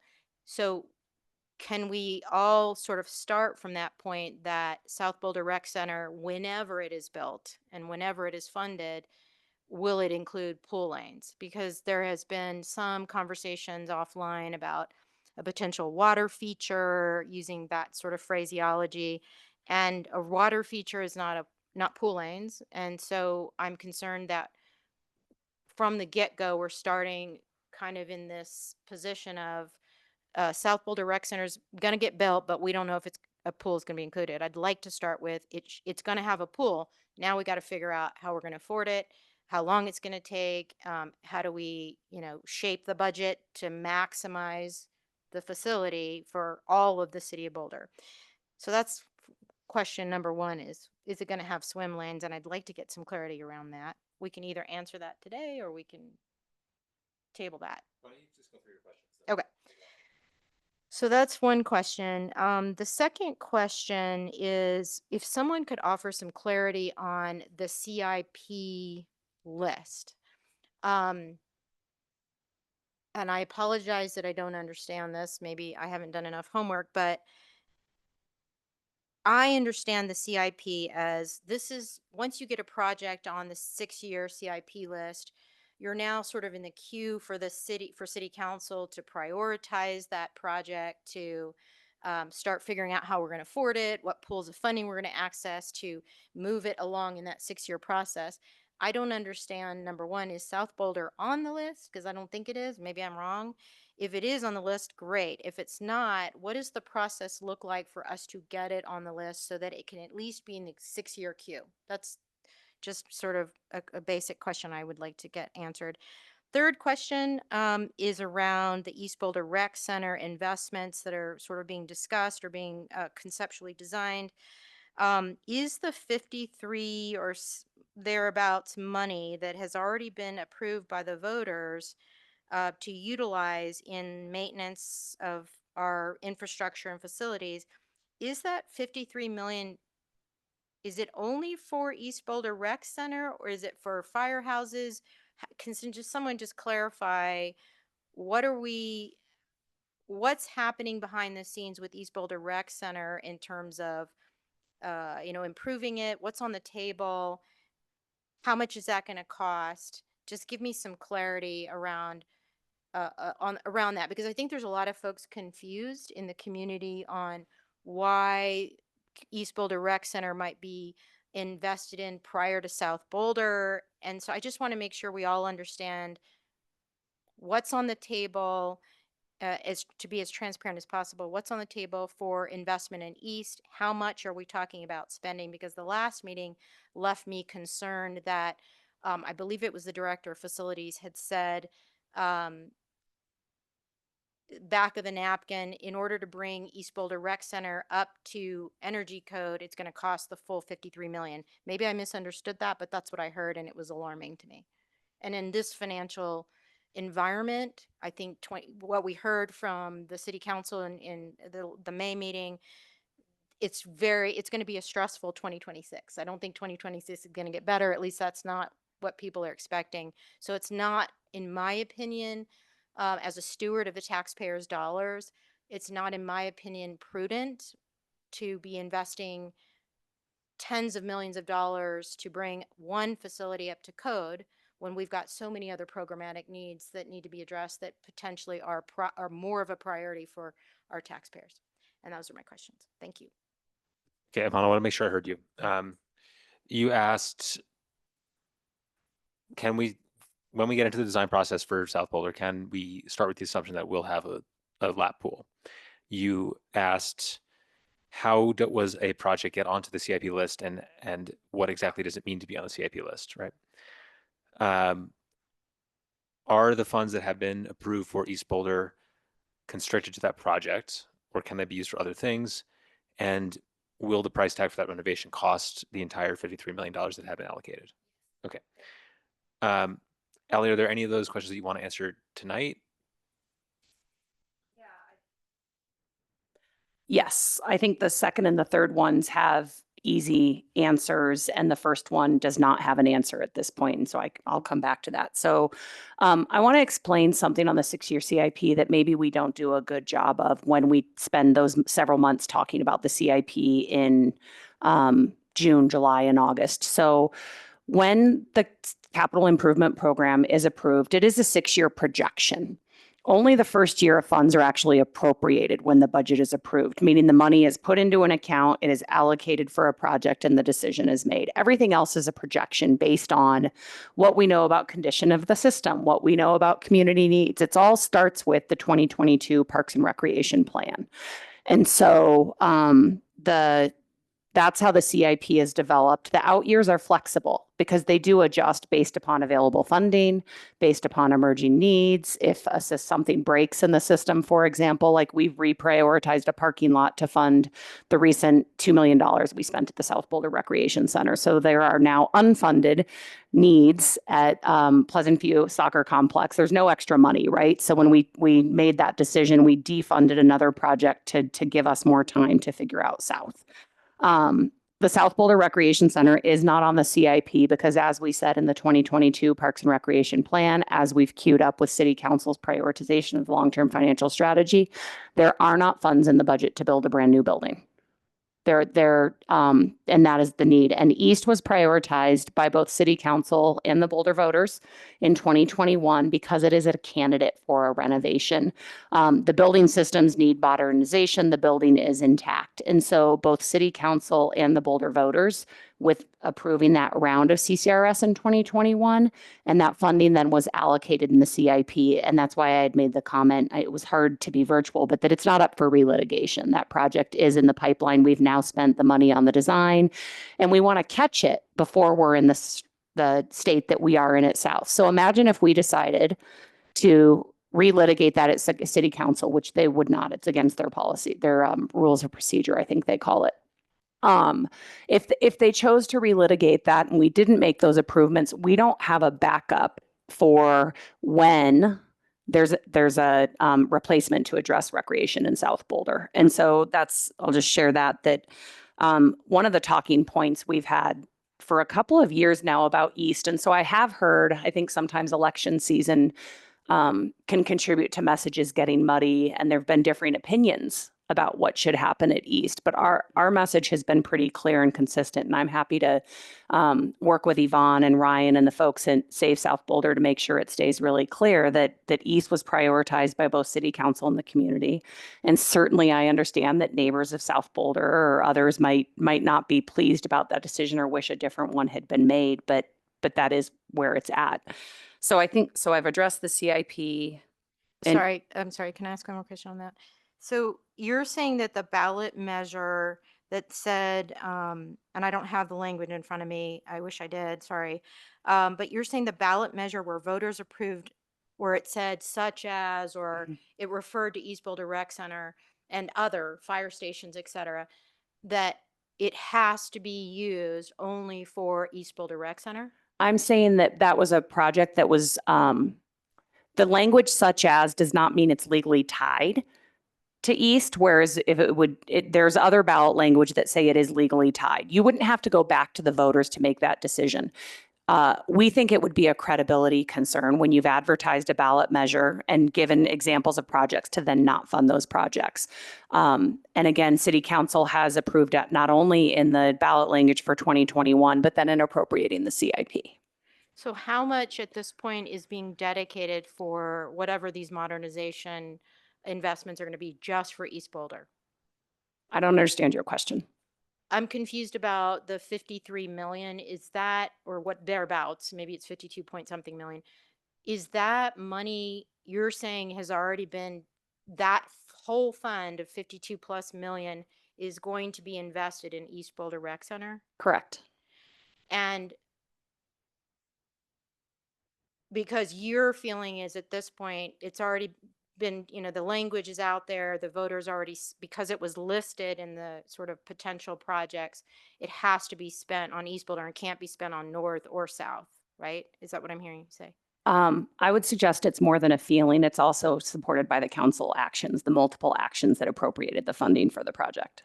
And so the scope of that work, can we get a better sort of visual into what that's going to involve? Because if we have to stay under the 52 plus million for East Boulder, what is that going to be?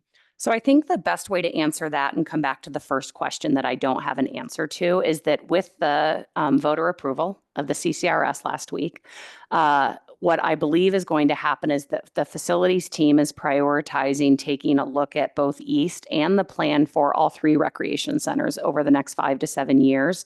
And I expect that we'll be coming back to you with that sometime. I don't want to commit to a time frame, certainly before next April, May, to give you more of an insight onto both. So What is is it- happening next with East and what is happening next with South. You asked a question about South and what amenities it will include, and I can't answer that right now. So I guess then, is it that you're feeling that you're not going to exceed the 52 million for East investment? Or, I mean, are you leading the charge for investing that 52 plus million as this is all we've got and this is what we have to work with on East? Or we might do this bigger thing and add pool lanes and then find money somewhere else. Can you help me understand what's the question behind your question? Help me understand. I'm concerned about scope creep on East and the fact, well, I'm concerned that number one, I think if I understood the director of facilities last time, and my memory has faded, so I apologize. I do not intend to misstate what she said. But if I understood her responses, she was saying just to get East Boulder Rec Center up to energy code, we're going to basically use all of that 52 plus million. That's what I recall. And so are there conversations that staff is having with the architecture firm to say, okay, if we're going to use all of it just to bring the facility up to code, can we also address some of the broader system challenges where people want more pool lanes? And then if we do that, then we're going to have to find some money somewhere else, because I think that would be terribly inefficient personally to completely remodel East Boulder Rec Center. So I'm just concerned about the optics here. As a taxpayer, spending 52+ million just to bring one facility up to code when we've conducted a year's worth of outreach and surveys with the community trying to figure out what do they need, what do they want, and then they see this big energy retrofit for East Boulder, but they're not getting pool lanes. I'm just concerned about the optics here. The financial landscape is going to be so challenging. We're raising fees. I just want to make sure I understand, what are we planning to actually spend at East, and what's that scope? And are we going to scope creep? Gotcha. So I'll report back at our January meeting on y'all's next touch on the recreation center plans, scope, funding, et cetera. Okay, thanks everybody.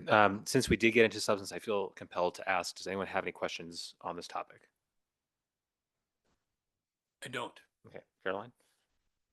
I also do not. Kira? I'm good too. Okay, then I would entertain a motion to adjourn. So moved. Okay, in a second. Okay. All right, our next meeting is in January, everybody. Thank you very much for your work. Have a wonderful holiday season, and we'll see you next year. Thank you. All right. Happy Thanksgiving, everyone.